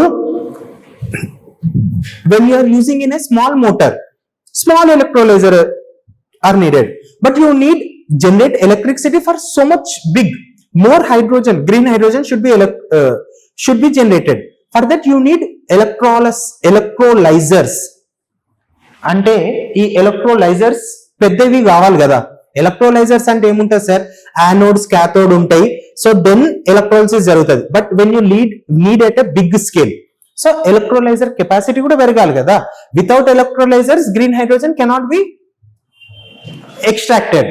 so electrolyser capacity ఎంత పెంచాలి, 60 to 100 gigawatts. 125 gigawatts renewable energy capacity for green hydrogen generation and associated transmission networks. So these are the targets which has been fixed by Government of India for 2030. Total outlay approved enta 20,000 crore. ఇదంతా అవసరం లేదండి. When you read also you can understand. So green hydrogen as an alternative fuel. Green hydrogen has a higher energy density than batteries and can be effectively stored, transported in large quantities. Definitely, why batteries means malli chemicals. You understand my point? And chemicals are also harmful to the environment and not sustainable.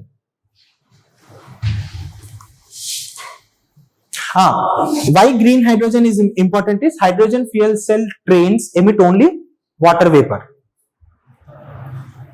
Advancing green hydrogen technology in Indian railways. Expand pilot projects, build supply chains, prioritize remote routes. And remote routes means those routes which were not already existing. Remote routes and hilly routes untai chudandi. Alanti daggara you can promote. Collaborate with different ministries. Challenges in adopting hydrogen as an alternative fuel. Uncertainty means nothing but there is no proper ippudu vastundi. Like we have targets fixed for 2030. Earlier we did not have that certainty. Next, inconsistency. And definitely further, when you are talking about new technologies, it needs more investments. Okay, so lacks high capacity electrolyzer plants. Chepan chudandi, we are having short scale electrolyzers capacity. We have to promote high scale. Grey hydrogen ఏంటి అంటే black brown చూసారు కదా. Grey hydrogen ఏం చేస్తుంది అంటే methane, natural gas ఉంటుంది చూడండి. You use methane and you generate hydrogen, that will become grey hydrogen. Grey hydrogen కాకుండా ఇంకొకటి కూడా ఉంటుంది. Listen, if in gray hydrogen, if you are using gray hydrogen ante, if you are using methane, natural gas enti methane, and you are generating hydrogen, that is gray hydrogen. But when generating hydrogen, ఇప్పుడు methane అనేసరికి ఏమవుతుంది, carbon కూడా వస్తుంది కదా, carbon dioxide emissions అవుతాయి. If you are storing carbon dioxide, then the name of that hydrogen is something else. I think blue hydrogen అనుకుంటా. Okay, I'm not sure, you can check. But అర్థమైంది కదా sir. What is the difference between green hydrogen means you are directly through electrolysis of water you are producing hydrogen, that is green hydrogen. But when you are input, you are using coal or black coal or brown coal, then different types of hydrogen emits.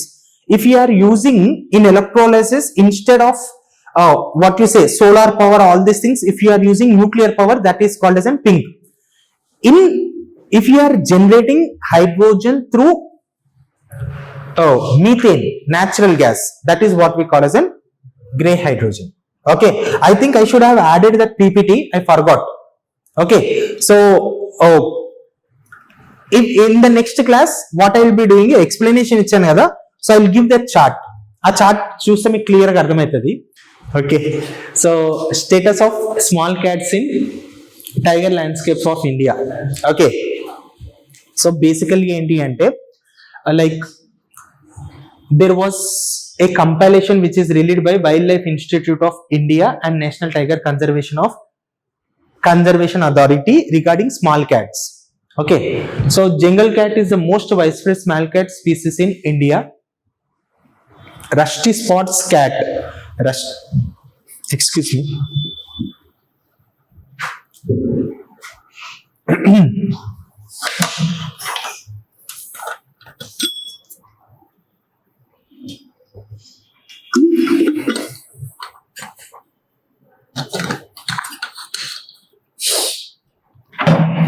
అవును, మిగిలిన మీ friends అందరూ ఏంది వరలక్ష్మి వ్రతం celebrate చేసుకోవడానికి వెళ్ళారా?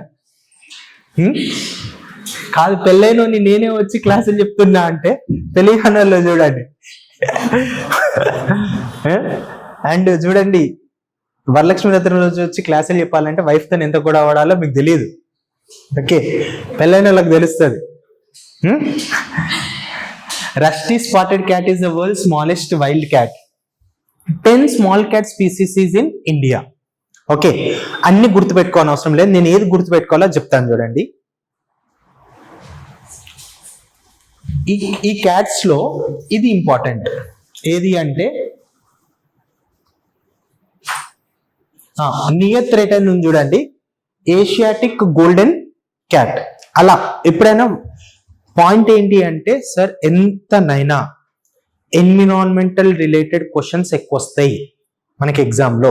So environmental related questions ఎక్కువ వస్తాయి కాబట్టి, so these type of things. And ఇంకోటి ఏంటి అంటే, this study is been done by ఎవరు, like National tiger Conservation Authority and Wildlife Institute of India. Very important. So what we have done, we have seen is 10 small cats are present in India. దాంట్లో ఇంకొకటి ఏంటి అంటే, ఈ మధ్యలో ఇలాంటివి చాలా famous అయిపోయాయి. UPSC is asking that what is the difference between big cat and small cat. Okay, so it might be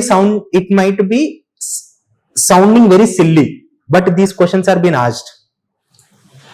Big cats roar, small cats do this purr sound. అది చెప్తాను చూడండి.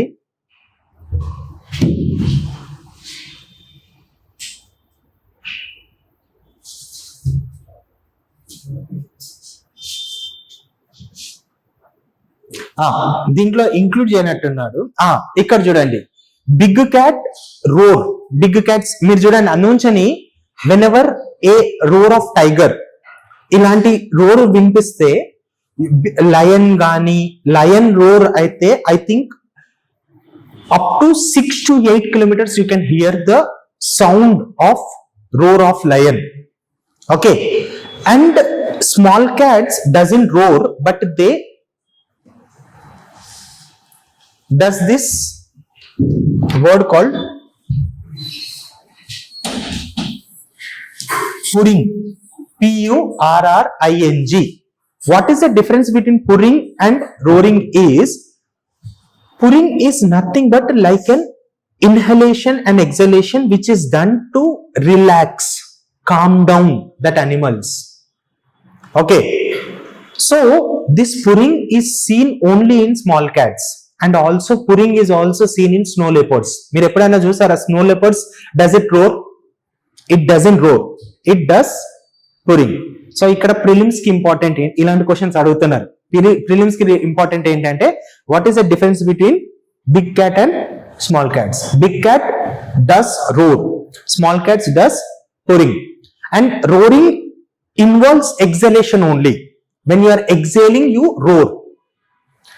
Purring involves both inhalation and exhalation, and purring is very continuous process. Purring helps to heal. ఇట్లా గుర్తుపెట్టుకోండి, ఏమన్నా injury అయిందనుకో small cats, through purring only they will be healing. Healing process happens through purring. Okay, you understood now what is purring and roaring, difference ఏంటి అని. సో వాళ్ళకు healing కానీ ఇదంతా process happens through puring in small cats. Okay, now is it clear? So difference between big cats and small cats. Asiatic lion, Asiatic golden cat ఒక్కటి గుర్తుపెట్టుకోండి. Where is this Asiatic golden small cat is seen? Indo-Malayan eco region. అంటే ఏంటి? Assam, Sikkim, Meghalaya, Mizoram, Nagaland. Okay, and see I want to talk about big cat and small cat difference also. ఇంకొకటి ఏంటి అంటే big cat roar ఎందుకు చేస్తుంది, ఎందుకు చేయగలుగుతుంది అంటే వాళ్ళ థ్రోట్ లో లారిక్స్ ఉంటుంది చూడండి, అది ఫ్లెక్సిబుల్ ఉంటుంది. స్మాల్ క్యాట్స్ ఎందుకు చేయరు అంటే బికాస్ దట్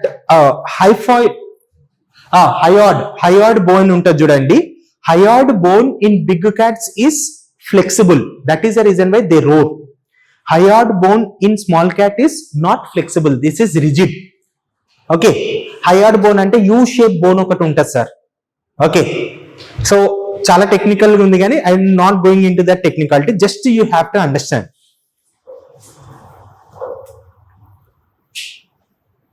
And గుర్తుపెట్టుకోండి సార్, స్టేట్ సర్వీసెస్ కి ప్రిపేర్ అయ్యే వాళ్ళు కూడా ఇప్పుడే నాకు మనడు చెప్పారు కొంతమంది స్టేట్ సర్వీసెస్ కూడా ప్రిపేర్ అవుతున్నాం సార్ అని. గుర్తుపెట్టుకోండి స్టేట్ సర్వీసెస్ లో forest beat officer, forest range officer and conservation officers అని గ్రూప్ 1 ఆఫీసర్స్ ఉంటాయి. దాంట్లో ఎన్విరాన్మెంట్ చాలా ఇంపార్టెంట్. ఎన్విరాన్మెంట్ జియాలజీ అనేది చాలా ఇంపార్టెంట్. సో ఎన్విరాన్మెంట్ సార్ మీకు ఇష్టం ఉన్నా ఇష్టం లేకపోయినా కొన్ని పోస్టులు అయితే ఉంటాయి, చాలా important. Okay. Next Paithani saris. Paithani saris ఏంది అంటే రీసెంట్ గా నరేంద్ర మోడీ తెలుసు కదా, మన్ కీ బాత్ ఎట్లా ఒక్కడే ఉంటాడు, he dedicated his life for nation. అంటే మన నెగిటివ్ చెప్తున్నా అనుకోవద్దు. Okay. So he dedicated his life for nation. So ఎప్పుడో బుద్ధి పుట్టినప్పుడు, ఎప్పుడో ప్రేమ, జనాల మీద ప్రేమ పుట్టినప్పుడు మన్ కీ బాత్ అని స్టార్ట్ చేశారు. దాంట్లో మహారాష్ట్రకు చెందిన పైతానీ శారీస్ ని ప్రేజ్ చేశారు. And Paithani saris of Maharashtra got GI tag earlier. So that is the reason why this is in the news. Okay. Paithani saris birth place is in on the banks of Godavari river. Okay, distinct style. Paithani sarees have a distinct style with a bold patterns and traditional motifs. Paithani దాంట్లో ఇది ఉంటుంది చూడండి, Ajanta Ellora caves paintings ఉంటాయి ఆ సారీస్ లో. And Paithani saris originated during the 6th century BCs. పళ్ళు designs. Okay. Sari పళ్ళు ఉంటాయి కదా, నాకు కూడా తెలియదు ఎక్కువ. ఓకే. పళ్ళు డిజైన్స్ చెప్పండి. పళ్ళు అంటే ఏంటి? అంచువా, కొంగువా? కొంగు కదా. పళ్ళు అంటే ఏంటి? కొంగు కదా, కొంగే కదా. మరి ముందు సార్ పళ్ళు డిజైన్స్ ఉంటాయి. Okay. So special designs in పళ్ళు అండ్ బార్డర్స్. బార్డర్స్ అయితే తెలుసు. ఇప్పుడు అదేంటి జాకెట్ వేసుకుంటారు చూడండి, షోల్డర్ కు ఉంటుంది చూడండి, అది బార్డర్స్. ఓకే. చీరకు బార్డర్స్ ఉంటాయి చూడండి, అదే అది చెప్పిస్తారు చూడండి, పీకో చెప్పిస్తారు చూడండి, ఫాల్ కుట్టిస్తారు చూడండి. తెలుసు మాకు కూడా. ఈ పెళ్ళైనాక ఇవన్నీ తెలుసుకోవాలి, లేకపోతే చెప్తున్నాను నేను ఇంట్లోకి రానియరు వాళ్ళు. సో GI ట్యాగ్ ఎప్పుడు వచ్చింది? 2010 లో వచ్చింది. Okay. So Paithani saris was in the news. Sir GI tag ఎలా రిప్రజెంట్? సార్ GI ట్యాగ్ ఏంటి అంటే, listen carefully, A product should have a geographical significance. అంటే product should have a significance of its own and that product should have been origin in a one geography. ఇప్పుడు తిరుపతి లడ్డు ఉంది, Tirupati laddu got GI tag. So ఆ location కి famous కదా అది.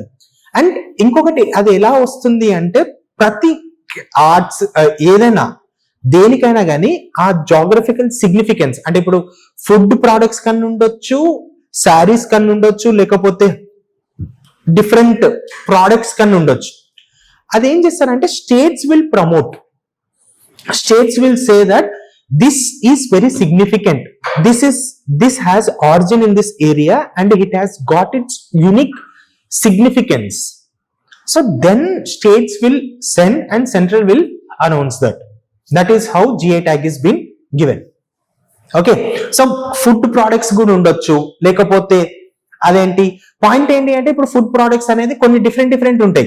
బిర్యానీ అనేది ఎక్కడైనా famous, but ఆ లొకేషన్ కి during in that location and ఇప్పుడు ఒడిశాలో కొన్ని యాంట్స్ నుంచి ఎర్రచీమలు ఉంటాయి, ఎర్రచీమలతో పచ్చడి చేస్తారు.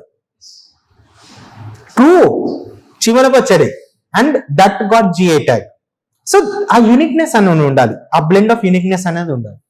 ఓకేనా సార్? దానివల్ల బెనిఫిట్ ఏంటి? ఇప్పుడు మీరు చూడండి, పైతాని శారీ అనేది జిఐ ట్యాగ్ గా రికగ్నైజ్ చేశారనుకోండి, first of all national museums, national exhibitions ఉంటాయి చూడండి, జిఐ ట్యాగ్ ఎక్కువ ప్రామినెన్స్ ఇవ్వడం, సెంట్రల్ గవర్నమెంట్ కూడా జిఐ ట్యాగ్ ని ప్రమోట్ చేయడం. ఇప్పుడు చూడు, నరేంద్ర మోడీ జిఐ ట్యాగ్ ని ప్రమోట్ చేసినట్టే కదా పైతాని శారీని. అప్పుడు ఆబ్వియస్లీ ఏమవుతుంది, ఎవరైతే మహారాష్ట్ర పోయింది అనుకోండి, ఎక్కడనో ఉన్నారు, వాళ్ళకు పైతాని శారీస్ గురించి తెలియదు, బట్ ఎక్కడున్నా గానీ మోడీ స్పీచ్ అయితే వింటారు కదా. విన్నప్పుడు అరే మహారాష్ట్ర పోయినప్పుడు పైతాని సిరీస్ ఖచ్చితంగా కొనుక్కోవాలి అని అనిపిస్తుందా లేదా? పైతాని శారీస్ కొనుక్కోవాలని అలా. సో దానికి ఏంటి అంటే ఆ ట్రెడిషన్, ఆ ప్రోడక్ట్ కి సిగ్నిఫికెన్స్ పెరుగుతుంది. ఆ ప్రోడక్ట్ వల్ల డెఫినెట్లీ ఆ ప్రోడక్ట్ మీద డిపెండెంట్ అయ్యే వాళ్ళు వెరీ బెనిఫిట్ అవుతారు. ఇంకొకటి ఏంటి అంటే ఆ ప్రోడక్ట్ ఎందుకు గుర్తిస్తారు అంటే ఆ product should conserve and that product should also be protected. No, you understand my point? Now when we are giving Pochampally saris, okay, Gadwal saris, ఇవన్నిటి వల్ల ఏంది, దీని వల్ల ఏంటి అంటే ఆ శారీస్ కి క్రేజ్ పెరుగుతుంది, పాపులారిటీ పెరుగుతుంది, and people who are dependent on that patronizing, they will also be benefited, and that product will also be surviving more, that product will also get more investment, government support దొరుకుతుంది. Okay, zoonotic diseases అంటే sir మీది first క్లాసా? అర్థమవుతుందా speed? Okay sir, కొంతమంది first class ఉన్న వాళ్ళకు ఏంటి అంటే సార్ 2 months అయింది కరెంట్ అఫైర్స్, నేను ఇక ప్రతి క్లాస్ లో వెళ్ళలేను. ఓకే, కొంచెం ఏమైనా డౌట్స్ ఉంటే క్లాస్ తర్వాత ఒక 10 minutes స్పెండ్ చేస్తాను, వచ్చి అడగండి, మాట్లాడండి, no issue. Okay okay, so ఏమున్నా కానీ చెప్పే దాంట్లో కూడా కొంచెం ఏమైనా అర్థం కాకపోయినా మీరు ఇంటర్వ్యూని అవ్వండి, చెప్పండి. Are you comfortable in Telugu? ఎక్కడి నుంచి అసలు? విజయవాడనా? ఓకే. నెక్స్ట్ జూనోటిక్ డిసీజ్ అంటే అనిమల్స్ నుంచి, okay, diseases which are spreading from animals to humans. Ebola, ఇవన్నీ these are all zoonotic diseases. Nipah virus, okay, Covid కూడా అనుకున్నారు కానీ కోవిడ్ అయితే కాదు. నిపా వైరస్ ఏమో బ్యాట్స్ నుంచి స్ప్రెడ్ అయింది. ఓకే, ఎబోలానేమో మంకీస్ నుంచి అనుకుంటా. ఓకే, సో వై ఈ జూనోటిక్ డిసీజెస్ అనేది ఎందుకు న్యూస్ లో ఉంది అంటే, new studies identifies global hotspots of zoonotic threads. అంటే జూనోటిక్ డిసీజెస్ మీద స్టడీ చేస్తే గ్లోబల్లీ కొన్ని ఏరియాస్ ఉన్నాయి, అక్కడ జూనోటిక్ డిసీజెస్ వర్నరబిలిటీ అంటే ఆ ఏరియాస్ లో ఉన్న వాళ్ళకు జూనోటిక్ డిసీజెస్ వచ్చే రిస్క్ ఎక్కువ ఉంది అని స్టడీ కండక్ట్ చేశారు. అర్థమైందా? మళ్ళీ చెప్తున్నాను చూడండి, వరల్డ్ లో కొన్ని ఏరియాస్ ఉంటాయి చూడండి, ఏషియా, ఆఫ్రికా, ఇలాంటి ఏరియాస్ లో ఈ కొన్ని హాట్స్పాట్స్ ఎక్కడనైతే జూనోటిక్ డిసీజెస్ అంటే హ్యూమన్ యానిమల్ ఇంటర్ఫేస్ ఎక్కువ ఉండాలి. అరే ఎట్లా పెరుగుతుంది? అనిమల్స్ ఫారెస్ట్ లో ఉండి హ్యూమన్స్ బయట ఉన్నారనుకో పెరుగుతుందా? పెరగదు. బట్ హ్యూమన్ యానిమల్స్ ఇంటర్ఫేస్ తగ్గింది అనుకోండి, అది హాట్స్పాట్ గా తయారవుతుంది. And where we see zoonotic diseases increases. అందుకని చూడండి, ఎబోలా ఇవన్నీ ఆఫ్రికా నుంచి జనరల్ గా పెరుగుతాయి. Okay, so zoonotic diseases are caused by germs. ఏంటి? వైరసెస్ కానీ, బ్యాక్టీరియా కానీ, పారాసైట్స్ కానీ, ఫంగీ కానీ spreading between animals and people. Animals లో ఉండే ఈ virus when they spread into humans, that leads to zoonotic diseases. Example ఏంది? Ebola, Nipah virus. Okay, this global hotspots was been study conducted by World Health Organization, first comprehensive global assessment of zoonotic disease threats.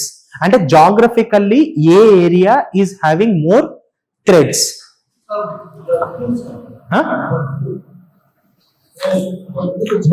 Bird flu ఎవరికి వచ్చింది? Birds కే వచ్చింది కదా. Animals కి spread అవ్వలే కదా sir. If at all a flu is been spread from animals to humans then it will be zoonotic. And sir birds నుంచి కూడా మనకు చాలా డిసీజెస్ వస్తాయి. నిపా వైరస్ ఎట్లా వచ్చింది? బర్డ్సే కదా. Bat is a bird. అర్థమైంది కదా sir. Okay, so 99.3% of the global landscape has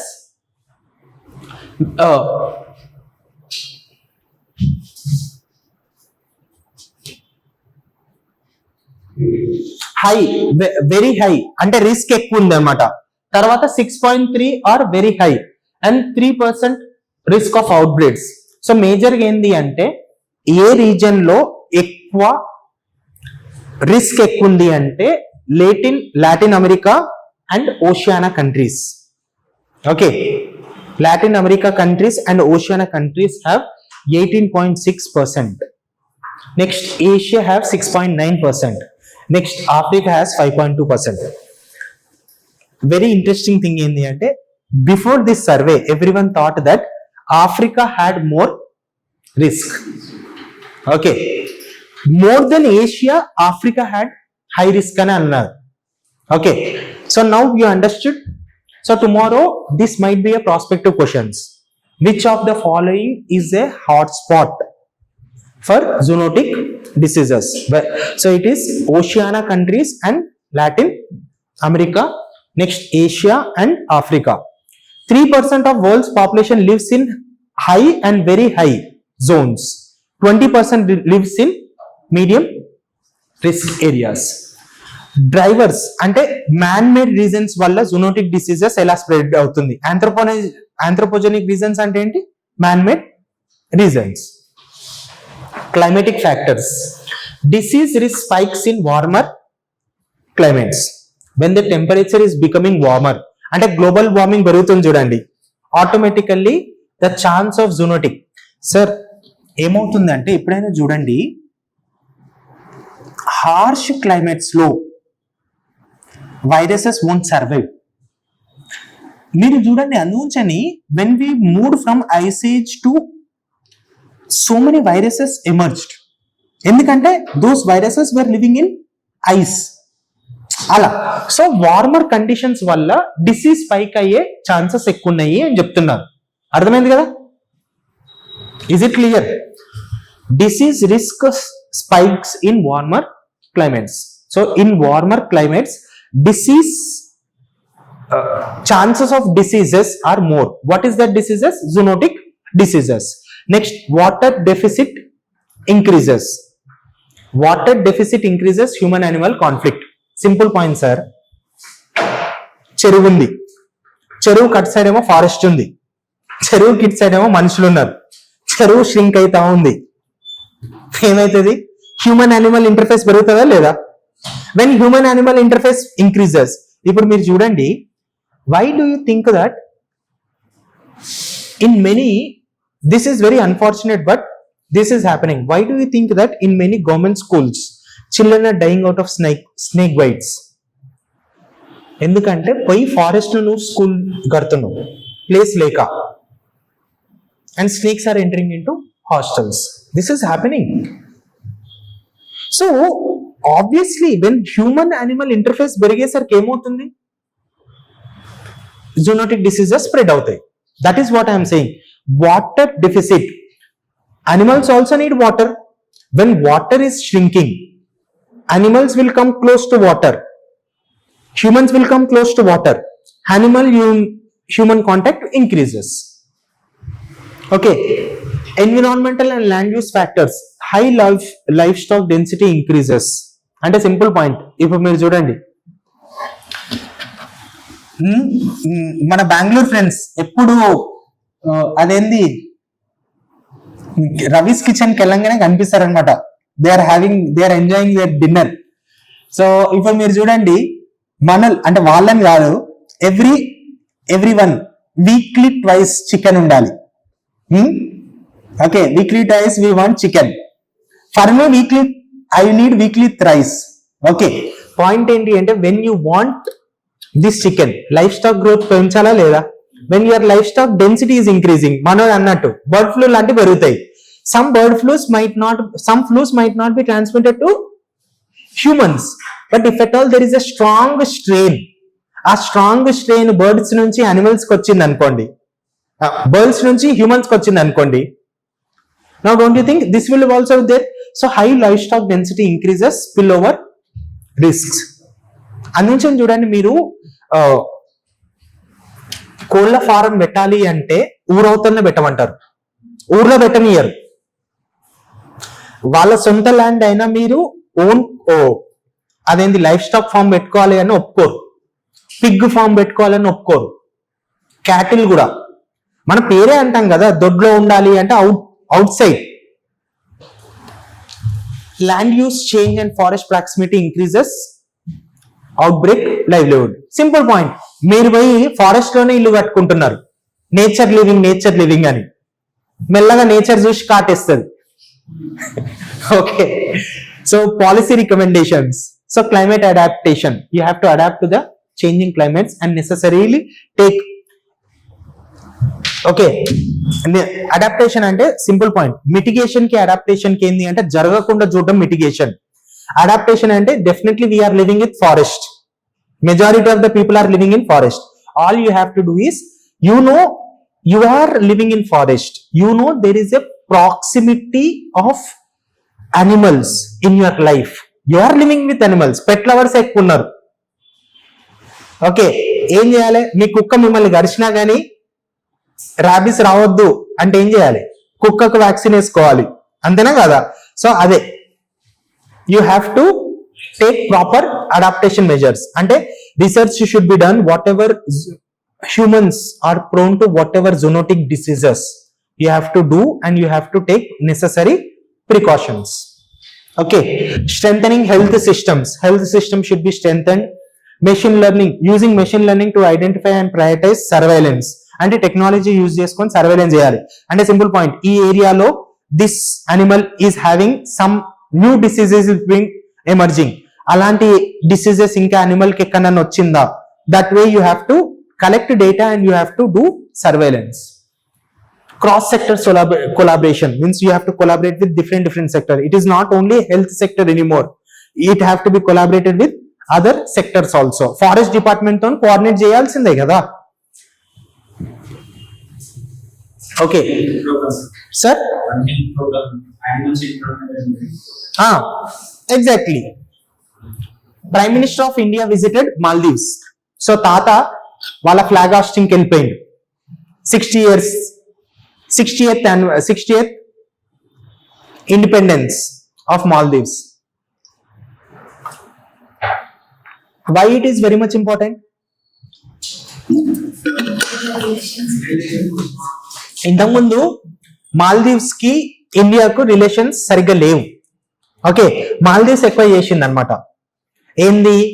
Indians ఉంటే India out policy. Indian business men అంటే మన ఇండియన్ బిజినెస్ మెన్ అక్కడ ఏమైనా బిజినెస్ చేస్తుంటే, ఇండియన్స్ నేషనల్స్ ఏమైనా వర్క్ చేస్తుంటే, they have started a campaign called India out campaign.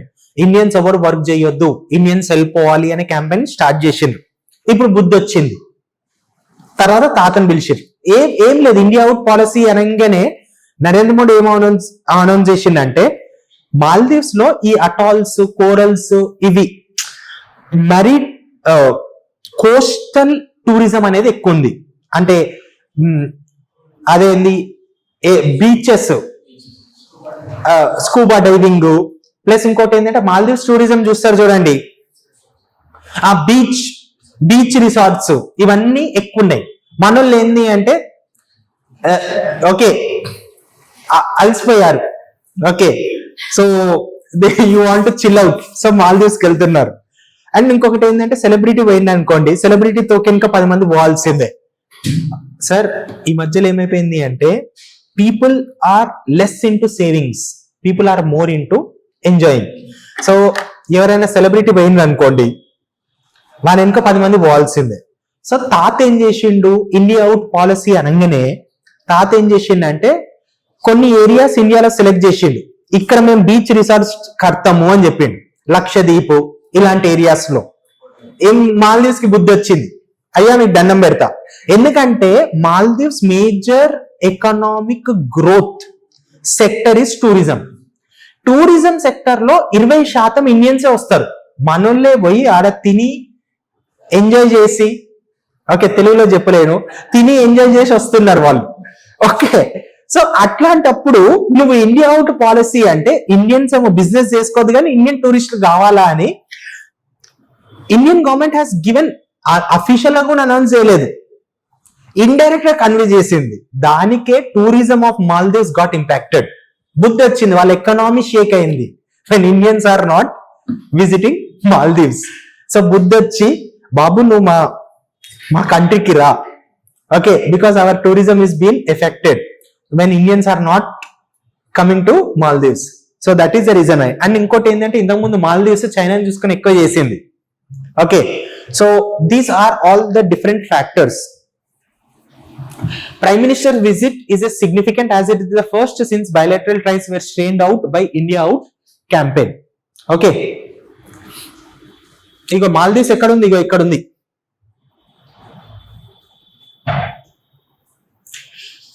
Signing of agreements, a line of credit. మళ్ళీ చెప్పాను చూడండి, their economy is been very much impacted. India ఏం చేసింది అంటే భీష్ము యూనిట్స్ అని స్టార్ట్ చేసింది. ఏంటి అంటే ఎమర్జెన్సీ మెడికల్ సెటప్ అన్నమాట.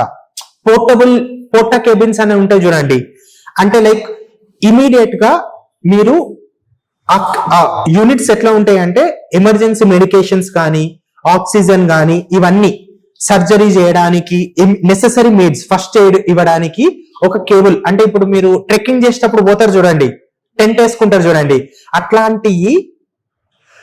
అలాంటివి ఇండియా తయారు చేసింది. That is India's innovation. So India has provided that to Maldives recently. అంటే ఏంటి అంటే అరౌండ్ ఒక భీష్మ యూనిట్ లో 200 మెంబర్స్ 200 బెడ్స్ ప్రమోట్ చేయొచ్చు. అంటే లైక్ ఈజీలీ ఫోల్డబుల్, అంటే ఈ మధ్యలో అన్ని ఫోల్డబుల్ వస్తున్నాయి చూడండి, అలానే we have done that things. So Bhishma cubes అని తయారు చేసాం. We provided that to Maldives. తాత పోయేటప్పుడు తీసుకెళ్ళిండు ప్లేన్ లో, నేను ఒక్కడిని ఎందుకు పోవడం అని భీష్మ క్యూబ్స్ కూడా తీసుకెళ్ళిండు. A line of credit of around 5,000 crores given to Maldives. ఎందుకంటే వాళ్ళ economy is in not stable. To reduce Maldives annual డెప్ట్, ఇది కూడా important. Maldives India out campaign చేయడం okay, you know Maldives have to pay so much of amount as a loan to India. వాళ్ళ majority of that income goes on paying loans. India ఏం చేసిందంటే మీ బాధ చూసి so loan restructuring చేయడం అనమాట. అంటే ఏంటి అంటే ఇప్పుడు 20 years లో ఇన్ని కట్టాలి, 20 years బదులు 40 years లో కట్టు, ఎందుకంటే నీకు బుద్ధి వచ్చింది కదా. Okay, so to reduce Maldives annual debt repayment on Indian government funded loans. And చెప్పినా కదా తాత స్కానర్ తీసుకొని పోతాడు. To enabling UPI payments in Maldives, UPI RuPay card payments ఇవన్నీ ప్రమోట్ చేస్తున్నాడు. Terms of reference of proposed free trade agreement. Sir ఇంత చెప్పిన తర్వాత రేపు పొద్దున మెయిన్స్ ఆన్సర్లలో యూపీఐ పేమెంట్స్ గురించి రాయలేదు అనుకోండి, okay, my soul will haunt you. Okay, even though I'm alive చెప్తున్నాను చూడండి. సో గుర్తుపెట్టుకోండి, ఎక్కడి నుంచి అయినా ఇంక్లూడ్ చేయాలి దాని ఆన్సర్ లో. Okay, so for enabling UPI payments in Maldives, terms of reference of proposed free trade agreement.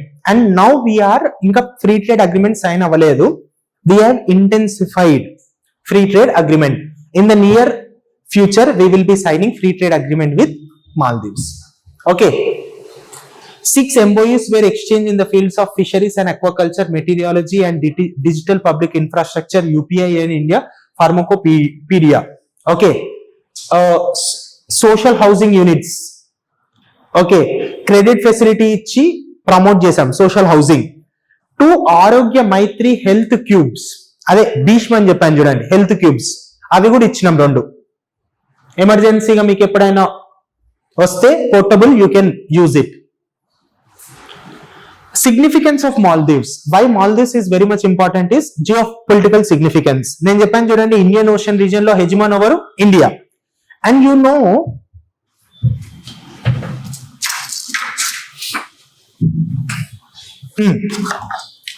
Maldives acts as a toll gate between Western Indian Ocean choke points of Gulf of Aden and Hormuz. ఇక్కడ నుంచి అంటే ఇప్పుడు మీకు red sea, gulf of Hormuz, state of Hormuz నుంచి Indian ocean నుంచి మళ్ళీ ఇటు connect అవుతుంది చూడండి. So bay of Bengal it side. So it is connecting gulf of Aden and gulf of Hormuz with eastern Indian ocean point of Malacca. Malacca ఏంటి? Malaysia ఉన్న Singapore మధ్యలో strait of Malacca. So ఈ point లో toll gate లాగా ఉంది, అంటే తెలంగాణకు ఆంధ్రప్రదేశ్ కి టోల్ గేట్ లాగా ఉంటుంది. అండ్ ఈ రూట్ లో the route, in this route, nearly 50% of India's trade is happening. Nearly 80% of oil trade, 50% of overall trade, 80% of oil trade is happening in this region. So that is the reason why this is very much important. Okay, next. చెప్పండి చూడండి, 50% of India's external trade and 80% of energy imports transit through this sea lines of communication, and this sea lines of communication is located very near to Maldives. And ఇంకొకటి ఏంటి అంటే countering China's ambition, string of pearls కానీ Indian ocean region లో string of pearls counter చేయాలి అంటే if Maldives is becoming distance from India, it will become close to China. Okay.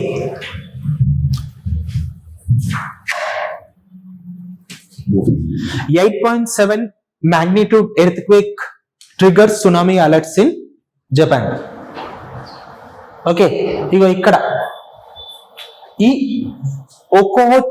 ఒకోట్స్ కని ఉంది చూడండి. ఈ సునామీ ఫస్ట్ ఎర్త్క్వేక్ ఎట్లా వచ్చింది అంటే పసిఫిక్ ప్లేట్ ఉంటది, దట్ ఈస్ మేజర్ ప్లేట్. మీకు ప్లేట్ టెక్టానిక్స్ ఐడియా ఉంటది, లేకపోతే ప్లేట్ టెక్టానిక్స్ ఐడియా లేకపోతే జనరల్ గా మీకు చూడండి ఎర్త్ కింద there are some different plates. So Pacific is a major plate, Okhotsk is a minor plate. ఈ minor plate and major plate got submerged, okay, collided and led to subduction. Okay, that led to earthquake of 8.7 magnitude. And ఈ earthquake అనేది ఎక్కడ వచ్చింది అంటే in the ocean. So ocean లో వచ్చినప్పుడు ఏమవుతుంది, ఈ సబ్మర్జ్ అయ్యేసరికి వాటర్ సబ్మర్జ్ అంటే when plates are colliding, it's not between two vehicles, no, or two what you say, two masses. It is because of big huge plates. So water will be displaced. This displacement of water will be leading to tsunami. అర్థమైందా? Earthquake సునామీకి ఎలా lead అయిందో, earthquake in ocean under the water will lead to displacement of water. This displacement of water will be leading to tsunami. Okay, so ikkada this is Kamchatka Plateau Peninsula in Russia. Okay, this is Japan. So this submergence here led to submergence of water and led to tsunami. Okay, a massive earthquake of 8.8 magnitude struck off the coast of Russia's Kamchatka Peninsula, triggered tsunami warnings in Japan. Okay, US west coast. ఇక్కడ నుంచి మీకు తెలుసు కదా Pacific, here you have this side you have USA, US west coast, and evacuations in Hawaii. Okay, it is the largest since 2011 Japan earthquake that caused the Fukushima nuclear disaster. Okay, what is an earthquake? ఇది చూడండి sir, నేను ఇప్పుడు explain చేశాను చూడండి మీకు basic. And ఈ earthquakes లో P waves అని ఉంటాయి, ఎస్ వేవ్స్ అని ఉంటాయి. జాగ్రఫీలో పీ వేవ్స్ స్వేదన్ సార్ ఈరోజు స్టార్ట్ చేశారు, ఏం చెప్పాడు? సోలార్ సిస్టమ్ ఎర్త్క్వేక్స్ గురించి చెప్తారు. పీ వేవ్స్ ఏంటంటే డేంజరస్ వేవ్స్. పీ వేవ్స్ ఏమంటామంటే లవ్ వేవ్స్ అంటాం, ఎందుకంటే love is always dangerous. So P waves have so much magnitude. So P waves, fastest waves that compress and expand rocks in the direction of wave propagation. Okay. Earthquake zones. నేను చెప్పాను చూడండి, earthquakes vulnerable zones ఏంటి? Tectonic plate boundaries. Japan ఎందుకు ఎక్కువ వస్తాయంటే because they are located at tectonic plate boundaries. Mountain and mountain building regions, mid ocean ridges and fault zones. Fault zones అంటే like plates ఉన్న zones. Okay, mid oceanic regions means where within the ocean this fault zones lies. ఇవి vulnerable అంటే ఇక్కడ earthquakes వచ్చే scope ఎక్కువ ఉంది. Okay,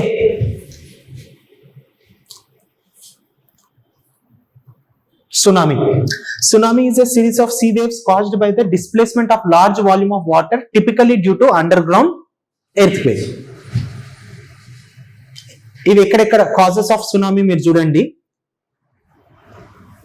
simple గా అర్థమవుతుంది. No need to. National cooperation policy 2025. Sir you know cooperative movement is very much important. Cooperative movements or cooperative societies have led so many changes in the India. Cooperative movements has addressed the issue of poverty. Cooperative movements has brought so many sectors into limelight. మీకు వర్గీస్ కురేన్ అని తెలుసా? Verghese కురేన్, father of white revolution. So why we call him as a father of white revolution is, what is white revolution? ఏం లేదు, ఇంతకుముందు అందరూ milk individual గా customers కి delivery చేసేవాడు. ఈయన ఏం చేశారంటే ఇండివిజువల్ గా చేయొద్దు, we will form a group, we will collect this milk and will form as a cooperative.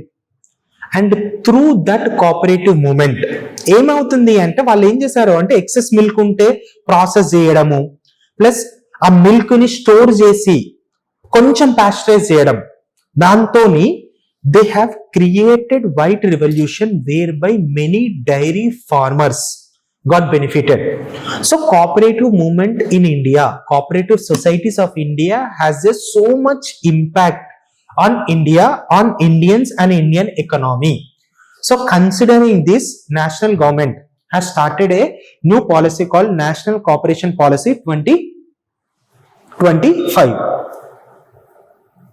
So cooperatives. A cooperative is an autonomous association. Means autonomous association means that association will have autonomy. వాళ్ళు ఏం decide చేశారు? Cooperatives గా form అయ్యారు. We will sell milk at 30 rupees. If you buy, your wish. If you don't want, okay. Actual ఏమవుతుంది అంటే cooperatives కాకముందు ఏంది అంటే పాలు కలిపినోడేమో 30 రూపాయలకు అమ్మేటోడు, సారీ నీళ్లు కలిపినోడేమో 30 రూపాయలకు అమ్మేటోడు, నీళ్లు కలిపినోడేమని 40 రూపాయలకు అమ్మేవాడు. సో దీనివల్ల ఏమవుతుంది అంటే దే వేర్ నో, వాళ్ళకి bargaining power ఉండకపోయేది.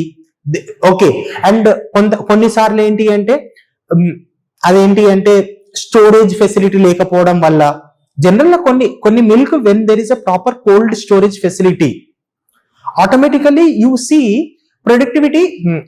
When there is a storage then you can sell next day also. కానీ అక్కడ ఏమవుతుంది, స్టోరేజ్ ఫెసిలిటీ లేకపోయేసరికి ఆ రోజు అమ్మలేదు అనుకో, తీసుకోలేదు అనుకో, వేస్ట్ అయ్యేది. So cooperatives has laid a very key role in India. And ఇంకోటి తెలుసా, హర్యానా, పంజాబ్ ఇలాంటి ఏరియాస్ లో కొన్ని కోఆపరేటివ్స్ మీరు షాక్ అవుతారు, ఈ క్యాటిల్ ని ఏసీ ఎన్విరాన్మెంట్ లో ఉంచేవాళ్ళు. నిజంగా when they are in AC environment what happens is milk productivity has been increased. So ఇదంతా ఎట్లా వస్తుంది? బికాస్ ఆఫ్ కోఆపరేటివ్ మూమెంటే కదా. వెన్ పీపుల్, ఇప్పుడు ఒక్కరు ఇండివిజువల్ ఆలోచించే బదులు 10 మంది కలిసి ఆలోచించారు అనుకోండి, ఆబ్వియస్లీ ఇట్ విల్ ఇంక్రీజ్. అలానే చూడండి, ఇప్పుడు ఇండివిజువల్ గా ఒకరు 2 acres ల్యాండ్ ఉంది, 2000 acres ల్యాండ్ ఉంది. 2000 acres లో ఇన్పుట్ కాస్ట్ తగ్గుతుంది, ప్రొడక్టివిటీ పెరుగుతుంది కదా. ఓకే, సో అమూల్ కూడా అంతే కదా. అమూల్ వైట్ రెవల్యూషన్ నుంచి వచ్చింది Amul. Okay, a cooperative is an autonomous association of persons united voluntarily to meet their common economic, social and cultural needs and aspirations through a jointly owned and democratically controlled enterprise. History in India. So cooperatives ఎప్పుడు start అయింది? Began in the 19th century to tackle rural debt. So rural డెప్ట్ ని address చేయడానికి first 19th century లో start చేశారు. Cooperative acts అందించిన 1904 లో వచ్చింది, 1912 లో కూడా వచ్చింది. బిఫోర్ ఇండిపెండెన్స్ కూడా కోఆపరేటివ్ మూమెంట్స్ ఉండే. Okay, so post independence NABARD, okay, national cooperative development corporation support వల్ల కోఆపరేటివ్ మూవ్మెంట్ పెరిగింది. Bank role, around 14,000 urban cooperative banks undertaking banking regulation act. We have started banks for specially for cooperatives, urban cooperative banks. What is the constitutional backing for cooperatives? 97th constitutional amendment we have promoted, and article 43B, okay, that is DPSP. ఏం చేస్తుంది? DPSP promoting cooperatives is included. Article 19(1) subclause C, right to form cooperative means right to form cooperative is a fundamental right. ఇప్పుడు ఎవరైనా cooperative society form చేస్తే government cannot ban that cooperative.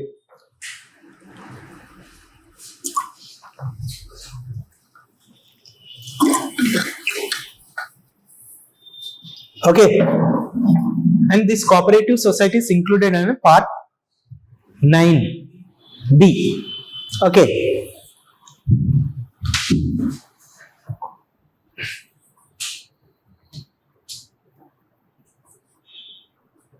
National cooperative policy. ఇప్పుడు 2025 national cooperative policy highlight ఏంటి అంటే Sahkar se Samriddhi means through cooperation development through cooperation. Cooperative societies అంటే అంతే కదా. So development through cooperation. ఇది this cooperative policy replaces old policy of 2002 లో cooperative policy ఉండే, దాన్ని రిప్లేస్ చేశారు 2025. అండ్ గుర్తుపెట్టుకోండి, this cooperative policy is for 2 decades. This is very unique. Generally ఏదైనా పాలసీ మీకు 10 years వరకే ఉంటది. So tomorrow there might be a question in prelims. Cooperative policy 2025 aims for a 10-year target. It is not 10-year target, it is 20-year target. గుర్తుపెట్టుకోండి. Road map for 2025 to 2045. Schemes like convergence of schemes. Already Dairy Infrastructure Development Forum. Okay, Pradhan Mantri Matsya Sampada Yojana అంటే fisheries. So అలాంటి schemes ఉన్నాయి. So అలాంటి schemes అన్నిటినీ converge చేయడం. Okay, so target ఏంటి? 2 lakh new primary agriculture credit societies. Okay, primary agriculture credit society, primary agriculture cooperative societies. ఈ primary cooperative societies promote చేయడం కొత్తగా. అవును, కోఆపరేటివ్ బ్యాంక్స్ ఉంటాయి.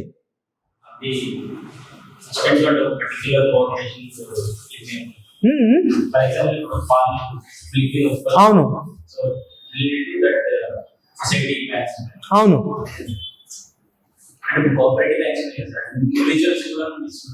కోఆపరేటివ్ బ్యాంక్స్ అనేది it's not only for one sector, different sectors ఉంటాయి. Okay, urban cooperative societies అనేది ఇక్కడ చూడండి, ఇట్స్ నాట్ ఓన్లీ దట్. అంటే అర్బన్ కోఆపరేటివ్ సొసైటీస్ లో మీరు డిఫరెంట్ కోఆపరేటివ్స్ ఉంటాయి చూడు, they can take loans. Main గా కోఆపరేటివ్ బ్యాంక్స్ ఏంటి అంటే they will majorly work towards cooperative societies, cooperative associations precise గా. Inclusive growth. ఈ కోఆపరేషన్ ప్లాన్ దేని గురించి ఎంఫసైజ్ చేస్తుంది అంటే డెఫినెట్ గా major reason for formation of cooperative associations is to promote inclusive growth. So special focus Dalits, Adivasi వీళ్ళు ఏమైనా cooperative societies form చేస్తే వాళ్ళకి ఎక్కువ లోన్స్ ఇవ్వడం, వాళ్ళకి ఎక్కువ ఇన్సెంటివ్స్ ఇవ్వడం. ఫర్ దళిత్స్ కానీ, ఆదివాసీ కానీ, ఉమెన్ కానీ, okay, women self help groups form అయ్యి మేము ఒక కోఆపరేటివ్ సొసైటీ స్టార్ట్ చేస్తాం, ఓకే, మైక్రో బిజినెస్ స్టార్ట్ చేస్తాం, you can give loans. Youth strengthening, the major aspect is also strengthening rural economic participation through cooperatives. Majorly we are focusing on rural growth.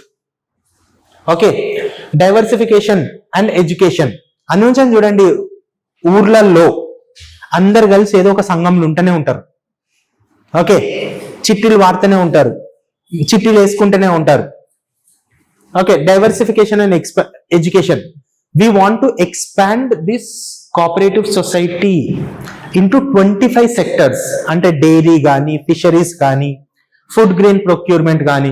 Promote cooperative education via Tribhuvan Sahakari University. This is the first national university on cooperative education.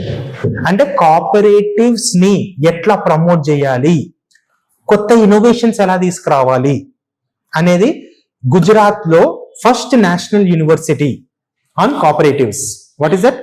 Tribhuvan Sahkari university. Technology and global engagement, modernization for competitiveness. అంటే ఇప్పుడు చూడండి, primary agriculture credit societies we are modernizing them, we have modernized them completely. 5 lakh PSCS was modernized, digitalized. And digitalized means nothing but we have made him into the digital platform. Alane, not only that we have 5 lakhs we have digitalized, we want to promote 2 lakhs additionally. Okay, national cooperative okay, exports limited, national cooperative export limited to promote exports. And the cooperative societies will also be given incentives to promote exports. Okay, cooperative societies ఏమైనా products తయారు చేశారు అనుకోండి, they can promote exports. ఇప్పుడు ట్రైఫెడ్ ఉంది, tribal federation, tribal products ఉన్నాయి. Tribal products they are exporting all over the world. So that is how you can even promote exports also. Cooperative society manufacture చేసిన products ని exports కూడా చేసుకోవచ్చు. Okay, challenges. What are the challenges with respect to cooperative societies? Infrastructure. Their infrastructure is weak. Okay, అంటే పేరుకు cooperative society అని ఉంటుంది కానీ వాళ్ళకు డిజిటల్ ఎక్విప్మెంట్ ఉండదు, బ్యాంక్ అకౌంట్స్ ఉండవు, ఇంకా ఇన్ఫార్మల్ వేరుగా వర్క్ చేస్తుంటారు. అంటే అకౌంట్స్ బుక్ ఒకటి పెట్టుకొని డిజిటల్ రిజిస్టర్ ఉండకపోవడము, లో పార్టిసిపేషన్. ఇప్పటికీ కూడా కోఆపరేటివ్ సొసైటీస్ లో there are low participation. Financial barriers కూడా ఉన్నాయి cooperative societies, means nothing but they are not been given enough incentives. కొన్ని cooperative societies as they are not been given bank loans. Okay, skill gaps. There is a shortage of persons with adequate training. Cooperative societies lo training lekapovam. Technology. Rural cooperatives are behind in readiness for digital technology. Okay, ante ade cheppanu chudandi, packs ni digitalize cheyadaniki reason ade. Many cooperatives are not ready for digital technology. Okay, పోతుండు తాత ఎక్కడికో. So article 370 abrogate అయ్యి 6 years అయింది. That is the reason why it was in the news. So who was the chief architect in designing article 370 was that N. Gopalaswamy Iyengar, a member of Constitution Assembly of India. Article 370 was a temporary provision with respect to Jammu and Kashmir. Why there was a need of temporary provision was a point of time ki, you know, there was a not a complete integration of Jammu and Kashmir. Just instrument of accession was signed. Okay, announceni there was a temporary provisions, but that temporary provision has later become so much challenge. So because of, definitely nenu ade tappunta, if not for BJP, it would have been very difficult for India to remove article 370 అని చెప్తున్నాను చూడండి. PoK తీసుకోవాలి అన్న BJP వల్లనే అవుతుంది. Okay, so ఎందుకంటే point ఏంటి అంటే ఫ్రాగ్మెంటెడ్ పాలసీస్ ఉంటే స్ట్రాంగ్ డిసిషన్ మేకింగ్ ఉండదు. Okay, anyways this article allowed Jammu and Kashmir to have its own constitution, flag and autonomy over most matters except defense, foreign affairs and communication. ఎందుకు అంటే ఆ టైంలో instrument of accession sign చేసి Maharaja Hari Singh only defence, foreign affairs and communication ఒక్కటే government of ఇండియాకి ఇచ్చాడు. Remaining powers were with Maharaja Hari Singh. Okay, Sarnath, India's nomination to UNESCO. Recently, in the floor of Parliament, Ministry of Culture said that yes, we have given to UNESCO to include Sarnath as a UNESCO. Okay. So, where is this Sarnath located? Varanasi, where Buddha gave its first sermon. Okay. Ade Dharma Chakra Pravartana. Okay, the Sarnath is also known as sermon. First sermon అంటే తెలుసు కదా, like speech ఇచ్చింది అనమాట. Okay, known as Isipatana. Okay, so Sarnath is also known as Isipatana. Tomorrow in the prelims they might use this word, so you have to understand that this is related with Sarnath. And ఇంకోటి గుర్తుపెట్టుకోండి, Sarnath lies at the confluence of river Ganga and Varuna. ఇలాంటివి కూడా అడుగుతున్నారు ఈ మధ్యలో, చాలా important. So this is very much important. Sarnath is located at the confluence of Ganga and Varuna, and Sarnath is located in Uttar Pradesh. Stupas of Sarnath. So 200 years after Buddha, the Mauryan emperor Ashoka built many stupas. Ashoka built many beautiful stupas and monasteries in Sarnath. ఇవన్నీ ఎవరు excavate చేశారు? Alexander కనింగమ్. He was the first Director General of Archaeological Survey of India. This was a previous year question. Who was the first Director General of ASI? Okay, excavated Dhamek, Dharmarajika and Chaukahandi stupas. Okay, which were located in Sarnath. So tomorrow they give names.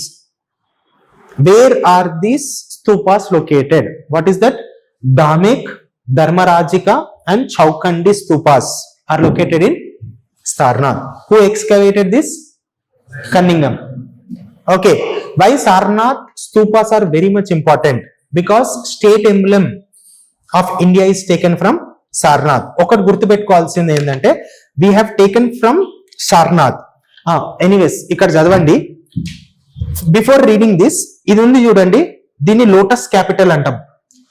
State emblem లో ఇది ఉండదు. ఎప్పుడైనా observe చేశారా? In state emblem you will not have this. Above ఇది ఒకటే, this will B state emblem without this lotus capital. And ఇంకొకటి ఏంటి అంటే ఈ స్టేట్ ఎంబ్లమ్ లో ఈ బొమ్మలు ఉన్నాయి చూడు చక్రాల మధ్యలో, ఈ జంతువులు ఏంటి అని అడుగుతారు. ఓకే, ఆ జంతువులు ఏంటి అంటే ఎలిఫెంట్, హార్స్, బుల్, లయన్. అది కూడా important. What are that? Elephant, horse, lion, bull. మిగిలిన అవసరం లేదు ఇక. ఇది important. The word Satyameva Jayati from Mundaka Upanishad has been taken.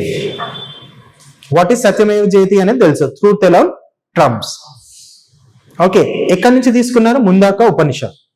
ముందాకా Upanishad A Upanishad? Okay, so ఇంకా మీరు హిస్టరీలో చదివినప్పుడు ఇంకా డీటెయిల్స్ తెలుస్తుంది కానీ, సో సత్యమేవ జయతి ఎక్కడి నుంచి తీసుకున్నారో తెలుసు కదా, చాలు. అంటే నాకు కూడా సడన్ గా గుర్తుకు లేదు, ఎందుకు చెప్పు. Okay, global plastics treaty. What do understand by global plastics treaty? Okay, so plastics పెరుగుతున్నాయి, తగ్గియాలి. మనం రోజు ప్లాస్టిక్ తోనే జీవితం గడుపుతున్నాం.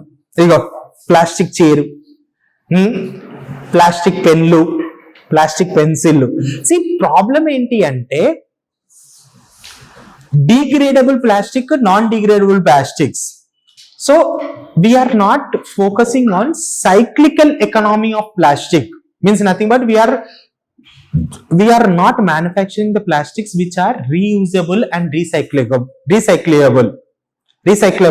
That is a major problem. So Global Plastic Treaty, a proposed legally binding international agreement under the United Nations Environment Program. This Global Plastic Treaty is under what? United Nations Environment Program, UNEP. Aims to end plastic pollution including marine environment by 2040. ఎప్పటి వరకు? 2040. చాలా important. What they are trying to do? They want to end plastic pollution including in marine environment by 2040. ఇది అయ్యేది కాదు, పెట్టేది కాదు, కానీ just exam purpose కి ఇంపార్టెంట్. ఓకే, బికాస్ మొన్న చూడండి నరేంద్ర మోడీ ఏం చెప్పారంటే we will use all the single use plastic ని బ్యాన్ చేస్తామని చెప్పారు. ప్రతి మున్సిపాలిటీలో ఒక రోజు హడావుడి చేశారు.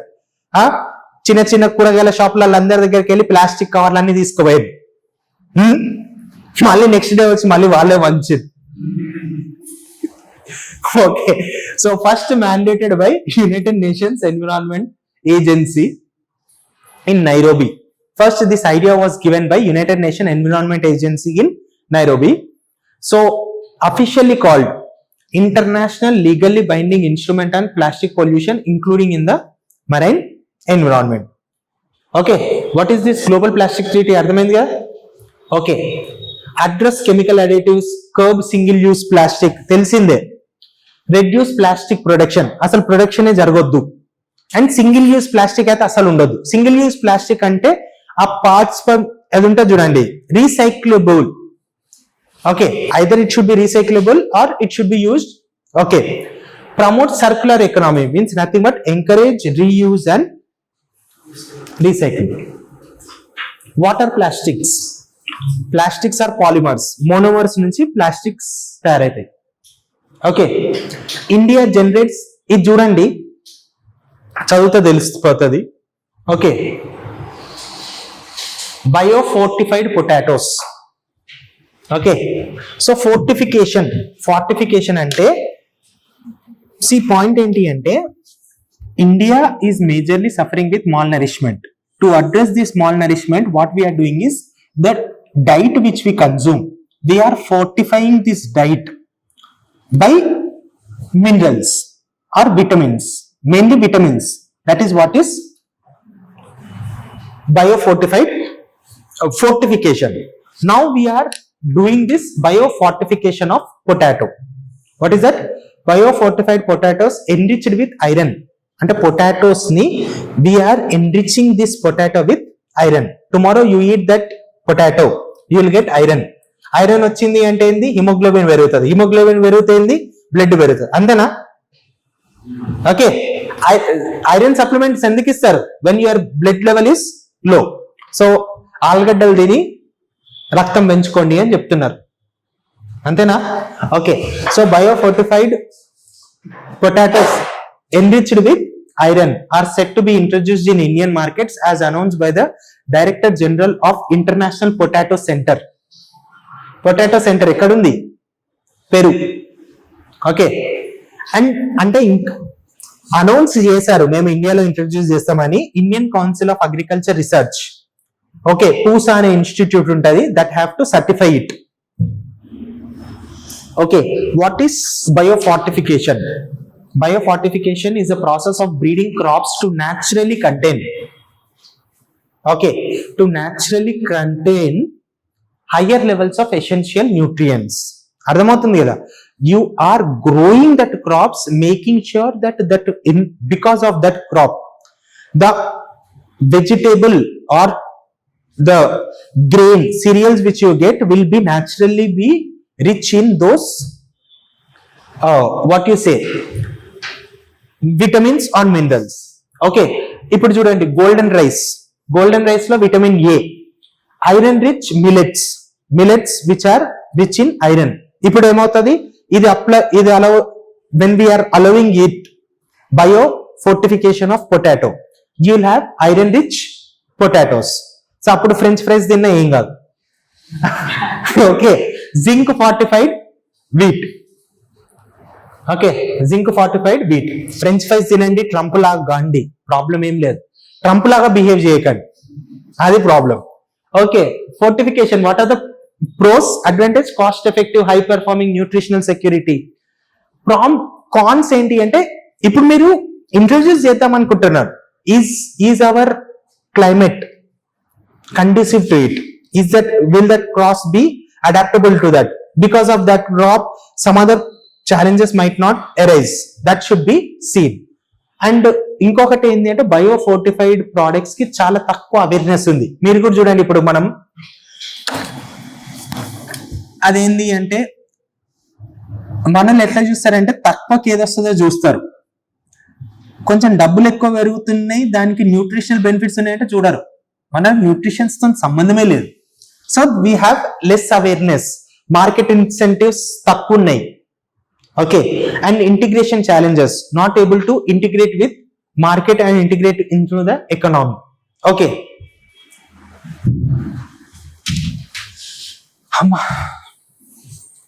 Asian tortoise. Okay, this is the ఇండియాలోనే లార్జెస్ట్, ఏషియాలో ఉండే లార్జెస్ట్ టర్టాయిస్ ఇండియాలో ఉంది. ఎక్కడుంది అది? Nagaland. Okay, so Asian tortoise, Asian గెయిన్ tortoise is the largest tortoise in Asia. Okay, it is considered to be one of the oldest tortoise lineage in the world. ఇది పెద్దదే కాదు, పాతది కూడా. Okay, it is not only largest but also it is oldest. The Asian giant tortoise can be found in the tropical and subtropical hill forest. They are found in Bangladesh, India, Indonesia, Malaysia and other places. Okay, అవేం తింటాయి? Bamboo shoots తింటాయి. Okay, tubers and other juicy vegetations and some invertebrates and frogs ని కూడా తింటాయంట tortoise. నాకు తెలియదు. Okay, point ఏంటంటే, ఇది ఎందుకు ఇంపార్టెంట్ అంటే, దిస్ ఈస్ క్రిటికల్లీ ఎండేంజర్డ్. దీన్ని కాపాడుకోకపోతే పోతాయి, అంత నాశనం అయిపోతాయి. ఓకే, అది ఉంటుంది చూడండి, పోతారు అందరు పోతారు అని, అట్లనే క్రిటికల్లీ ఎండేంజర్డ్, ఇవి తొందరలోనే పోతాయి, అందుకోసం కాపాడుకోవాలి మనం. ఏవి? Asian giant tortoise.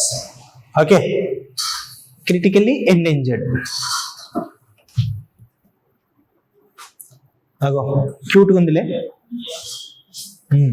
Heavy rainfall, flash floods. Okay, ఎక్కడ జరిగినాయి? Uttarkashi district of Uttarakhand. Okay, flash floods are sudden and intense flooding events that typically occur within 6 hours of rainfall. So ఎప్పుడైనా గుర్తుపెట్టుకోండి, క్లౌడ్ బర్స్ట్ అంటే ఏంటి అంటే,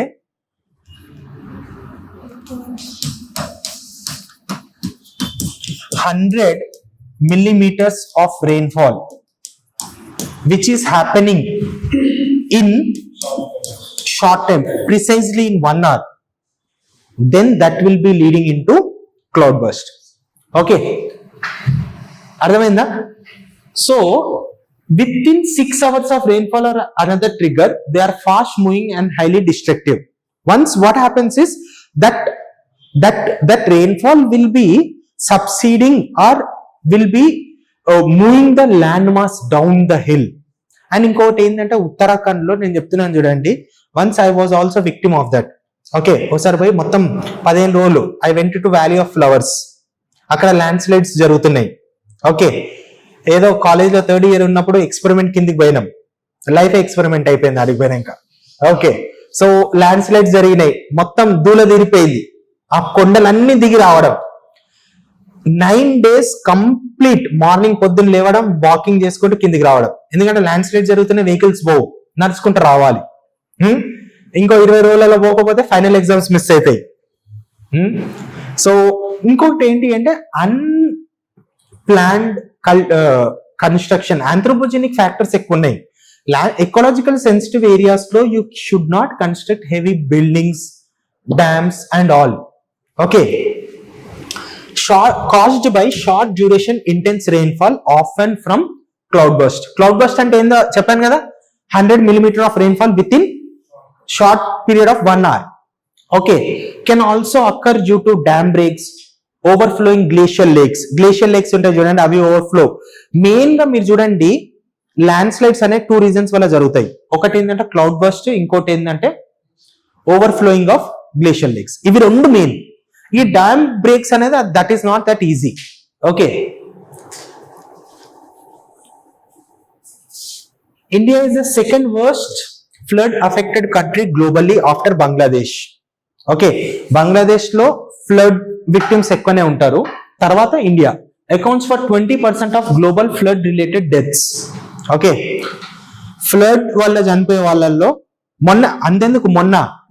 నిన్న వర్షానికి ఓకే ఒక బైక్ తో కొట్టుకుపోయింది ఆయన. లక్కీగా బతికినట్టుండు, బతికలేదా ఏమో, కానీ వీడియో అయితే వచ్చింది కదా, వైరల్ అవుతుంది.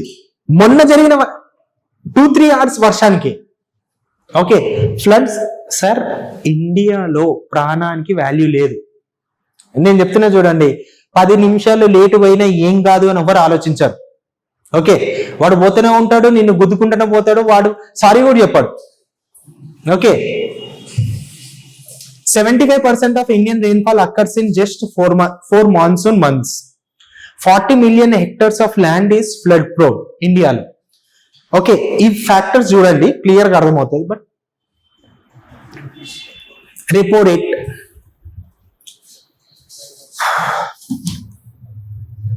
స్టాప్ చేద్దామా? ఓకే, అంటే ఇంకో 15-20 minutes పడుతుంది. Should I continue? కంటిన్యూ చేయాలి. ఓకే, మీరు సపోర్ట్ ఇస్తే ఇంకేమో, అంటే 4:30 వరకే అని చెప్పానని మళ్ళీ ఫీల్ అవుతారేమోనని. See repo rate is repurchase agreement. Banks కి షార్ట్ టర్మ్ గుర్తుపెట్టుకోండి. రెపో రేట్ అంటే ఇప్పుడు బ్యాంక్స్ ఉంటాయి కదా, ఆర్బీఐ కాకుండా బ్యాంక్స్ కూడా, వాళ్ళు కూడా లోన్స్ ఇవ్వాలి కదా. షార్ట్ టర్మ్ కోసం లోన్స్ కావాలి, వాళ్ళకు డబ్బులు కావాలి అంటే వాళ్ళు ఏం చేస్తారంటే వాళ్ళ దగ్గర ఉన్న గవర్నమెంట్ సెక్యూరిటీస్ పోయి ఆర్బీఐకి ఇచ్చి, మళ్ళీ నేను కొనుక్కుంటా, మీ దగ్గర నుంచి నేను మళ్ళీ కొనుక్కుంటా, నాకు కొన్ని డబ్బులు ఇవ్వండి. కానీ కొనుక్కునేటప్పుడు ఇప్పుడు నువ్వు 1,00,000 రూపాయలు ఇస్తే నేను 1,05,000 ఇస్తా అని కొనుక్కోవడమే రిపో రేట్ అంటాం.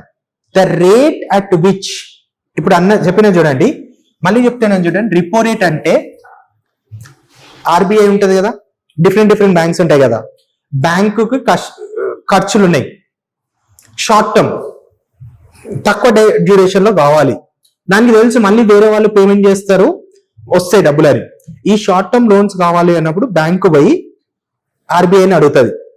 ఓకే, నా దగ్గర గవర్నమెంట్ సెక్యూరిటీస్ ఉన్నాయి, నువ్వు పెట్టుకో, ఈ గవర్నమెంట్ సెక్యూరిటీ వాల్యూస్ ఇంత, నాకు ఇన్ని రూపాయలు, 1,00,00,000 రూపాయలు, నేను వారం రోజులలో నీ డబ్బులు నీకు కట్టేస్తా, కట్టేటప్పుడు నీ ముఖం చూసి కొంచెం ఎక్కువ కడతా. That is what is repo rate.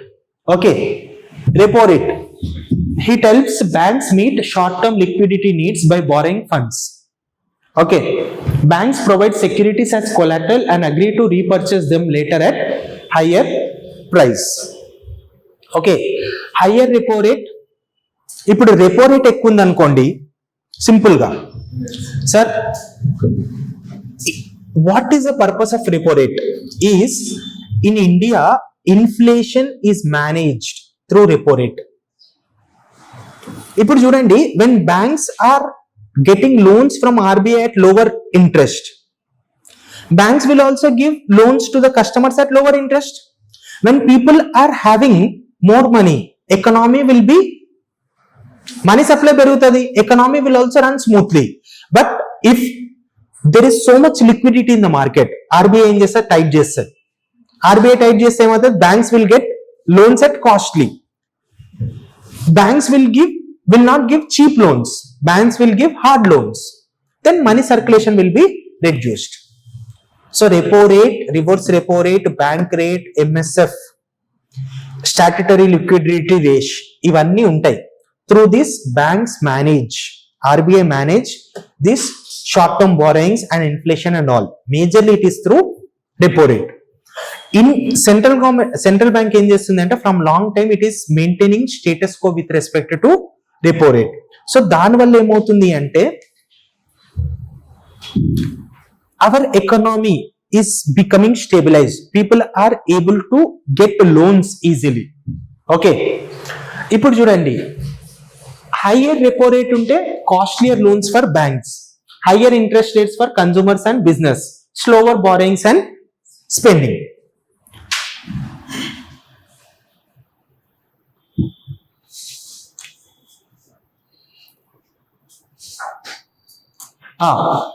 Maintained its key interest rate అంటే repo rate. Key interest rate is repo rate at 5.5% only. అంటే దాన్ని పెంచలేదు, తగ్గించలేదు. They maintained it at 5.5. Generally ఒక పాయింట్ ఆఫ్ టైంలో 6.5 అంతుండే. We have reduced it.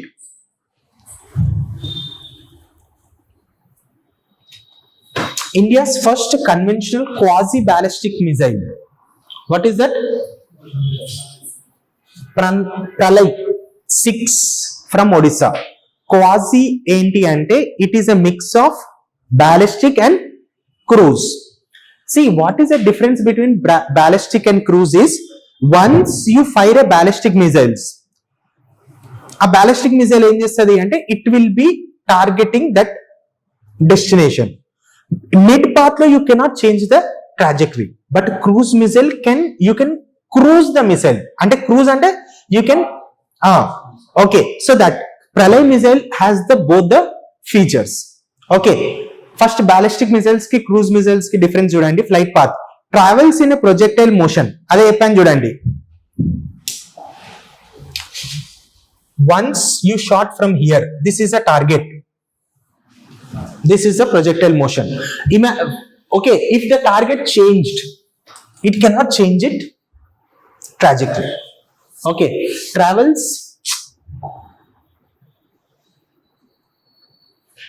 in projectile motion influenced by gravity, air resistance and Coriolis force. Follows a straight trajectory within the atmosphere. Ante it won't leave the atmosphere, it will travel within the atmosphere. Leaves the earth atmosphere and re-enters it. Cheppan chudandi, it will leave the atmosphere and re-enter it. Flight path remains within the earth's atmosphere. Sir, why, what is the beauty of ballistic missile and cruise missile is,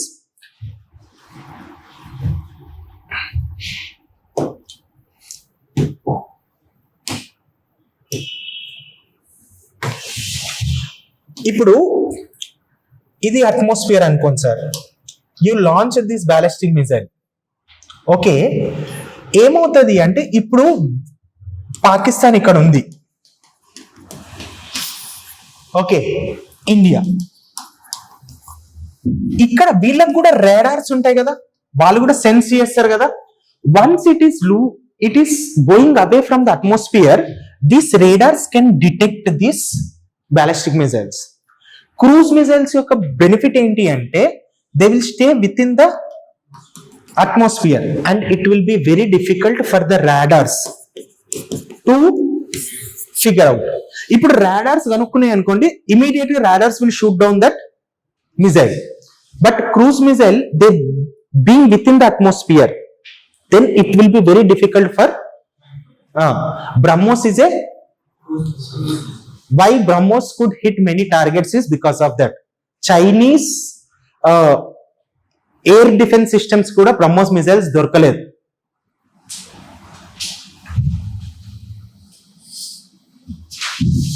Okay, cruise ballistic missile is long range, చాలా దూరం travel చేస్తాయి. ఇది short range.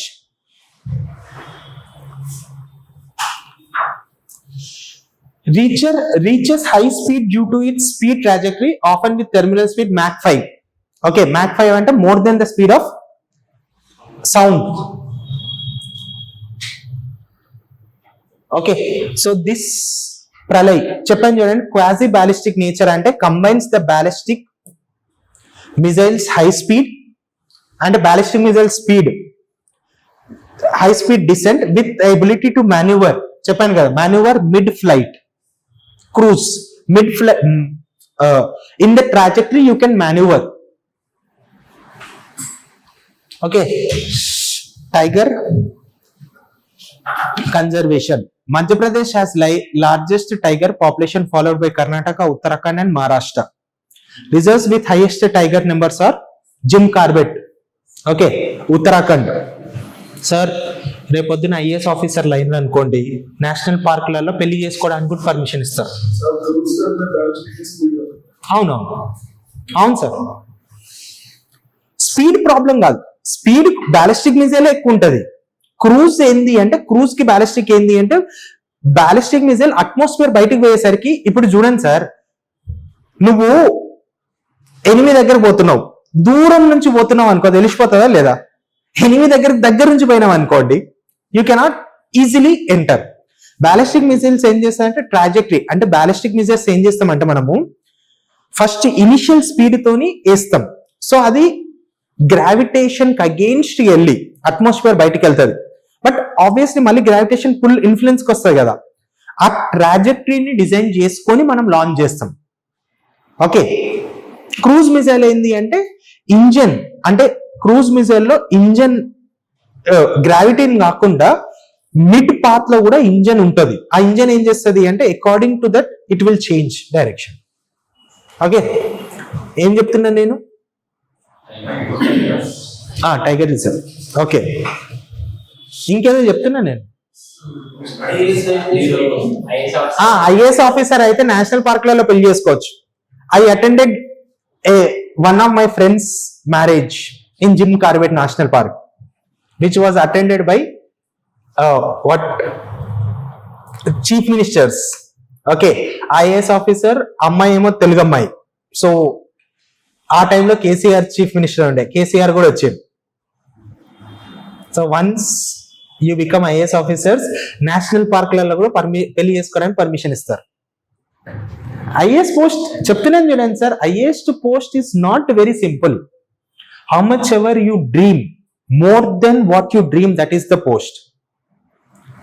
So you better don't stop dreaming. But I say it's not about you should not stop dreaming. I say that you should work towards that dream. That is more important. Okay, so Jim Corbett చూడంగానే గుర్తుకొచ్చింది. Jim Corbett, Bandipur national park, Nagarhole, Bandhavgarh. Nagarjun Seychelles Tiger Reserve is the largest tiger reserve in India. That was a UPSC previous year question. Which is the largest tiger reserve? 2016 prelims question అనుకుంటా నేను రాసింది. India now host 75% of world's tiger population. ఎంత? 75%. The population has more than doubled in the last 2 decades. Tiger population పెరుగుతుంది. All thanks to national tiger conservation project. పోయమ్మ, చూడు ఎంత dangerous ఉంది, చూడు ఎంత క్యూట్ గా ఉందో. అందులోంచి యాడ్ చేసిన, దగ్గర నుంచి చూస్తే ఇంకా భయం అవుతుంది, పక్కకే ఉన్నట్టు అనిపిస్తుంది. అంటే దిస్ చాలా క్లారిటీ ఉంది అని చెప్పాను చూడండి. మై గవర్నమెంట్ వెబ్సైట్ నుంచి తీసుకున్నాను direct shorts. Home to 3682 tigers. India is now the global leader in tiger protection. ఎన్ని టైగర్ రిజర్వ్స్ ఉన్నాయి? 58 tiger reserves. Okay, so what is the conservation status of tiger? Wildlife protection act status schedule 1 IUCN లో endangered. It is not critically endangered, it is endangered. CITES గురించి నేను చెప్తాను sir. Appendix 1 ఏంది, appendix 2 ఏంది, what is culling, ఇవన్నీ words మళ్ళీ వస్తాయి, నేను చెప్తాను. అపెండిక్స్ 1, అపెండిక్స్ 2 కొన్ని ఉంటాయి. అపెండిక్స్ 3, అపెండిక్స్ 4 లో you can kill. Appendix 1, appendix 2 లో you cannot kill them, legal protection ఉంటాయి అంతే. ఓకే, విల్ డిస్కస్ దట్, వేరే కంటెక్స్ట్ లో డిస్కస్ చేద్దాం ఇప్పుడు. Okay, first India first ever they have conducted census of rare birds.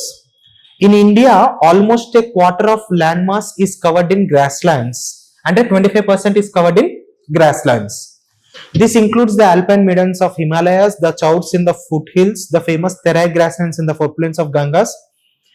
ఏం లేదు సార్, ఏం లేదు. ఈ రేర్ బర్డ్స్ ఉంటాయి చూడండి, వాళ్ళని కౌంట్ చేసిండ్రు, అదే చెప్తున్నా నేను. అది చదివితే అర్థమవుతుంది. ఓకే, ఏం చేసిండ్రంటే ఈ rare birds, India conducted its first ever grassland bird census. అంటే గ్రాస్ ల్యాండ్స్ ఇండియాలో out of 100% area 25% area is covered with grasslands. Grasslands లో ఈ రేర్ బర్డ్స్ ని కౌంట్ చేశాం. అట్లా ఎన్ని దొరికాయి మనకు? 43 స్పీసీస్ వేర్ రికార్డెడ్. అవేంటి చూడండి. 10 species that are either globally threatened or endemic to the Brahmaputra floodplains. ఈ 10 ఉన్నాయి చూడండి, చాలా ఇంపార్టెంట్. ఈ 10 ఏంటి అని చూడండి. దీంట్లో అన్నిటికన్నా most important is Bengal florican. Florican ఎందుకు important is because this is critically endangered. Okay, India semiconductor revolution. So now you see India, sir ఇది నేను మళ్ళీ చెప్తానులేండి, ఇది కొంచెం డీటెయిల్ చెప్పాలి, 10-15 minutes పడుతుంది. సెమీ కండక్టర్ ట్రయాంగిల్ అంటే ఏంది అవన్నీ డిస్కస్ చేయాలి. It's okay. ఒక మెయిన్స్ క్వశ్చన్స్ రాసుకోండి. మీరు ఫీడ్బ్యాక్ లో సార్ మెయిన్స్ క్వశ్చన్స్ ఇవ్వట్లేదు అన్నారంట కదా. Okay, so assess the impact of climate change. Assess the impact of climate change on the frequency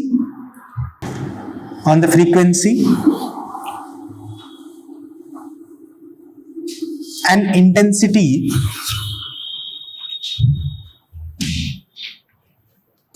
assess the impact of climate change on the frequency and intensity of flash floods in India. What adaptive measures should be taken? Flash floods. Uttarakhand లో వచ్చింది flash floods ఏ కదా. Assess the impact of climate change on the frequency and intensity of flash floods in India. What adaptive measures should be taken? What adaptive measures should be taken to address? What adaptive measures should be taken to address this growing threat? To address this growing threat. మళ్ళీ చెప్తాను చూడండి. Assess the impact of climate change on the frequency and intensity of flash floods in India. చుక్క పెట్టుకోండి, దాని తర్వాత రాయండి what adaptive measures should be taken to address this growing threat. Next question.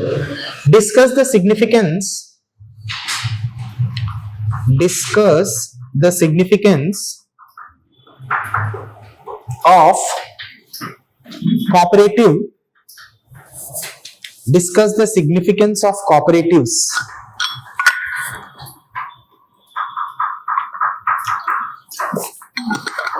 Discuss the significance of cooperatives in Indian economy. Discuss the significance of cooperatives in Indian economy. How do cooperatives contribute? How do cooperatives contribute to the socio-economic development? How do cooperative contribute to the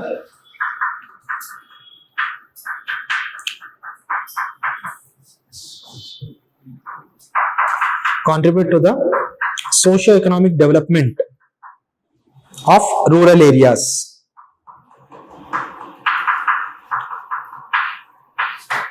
మళ్ళీ చెప్తున్నాను చూడండి. Discuss the significance of cooperatives. Discuss the significance of cooperatives in Indian economy. How do cooperatives contribute to the socio economic development of rural areas. సరేనా? Bye bye, tata, see you.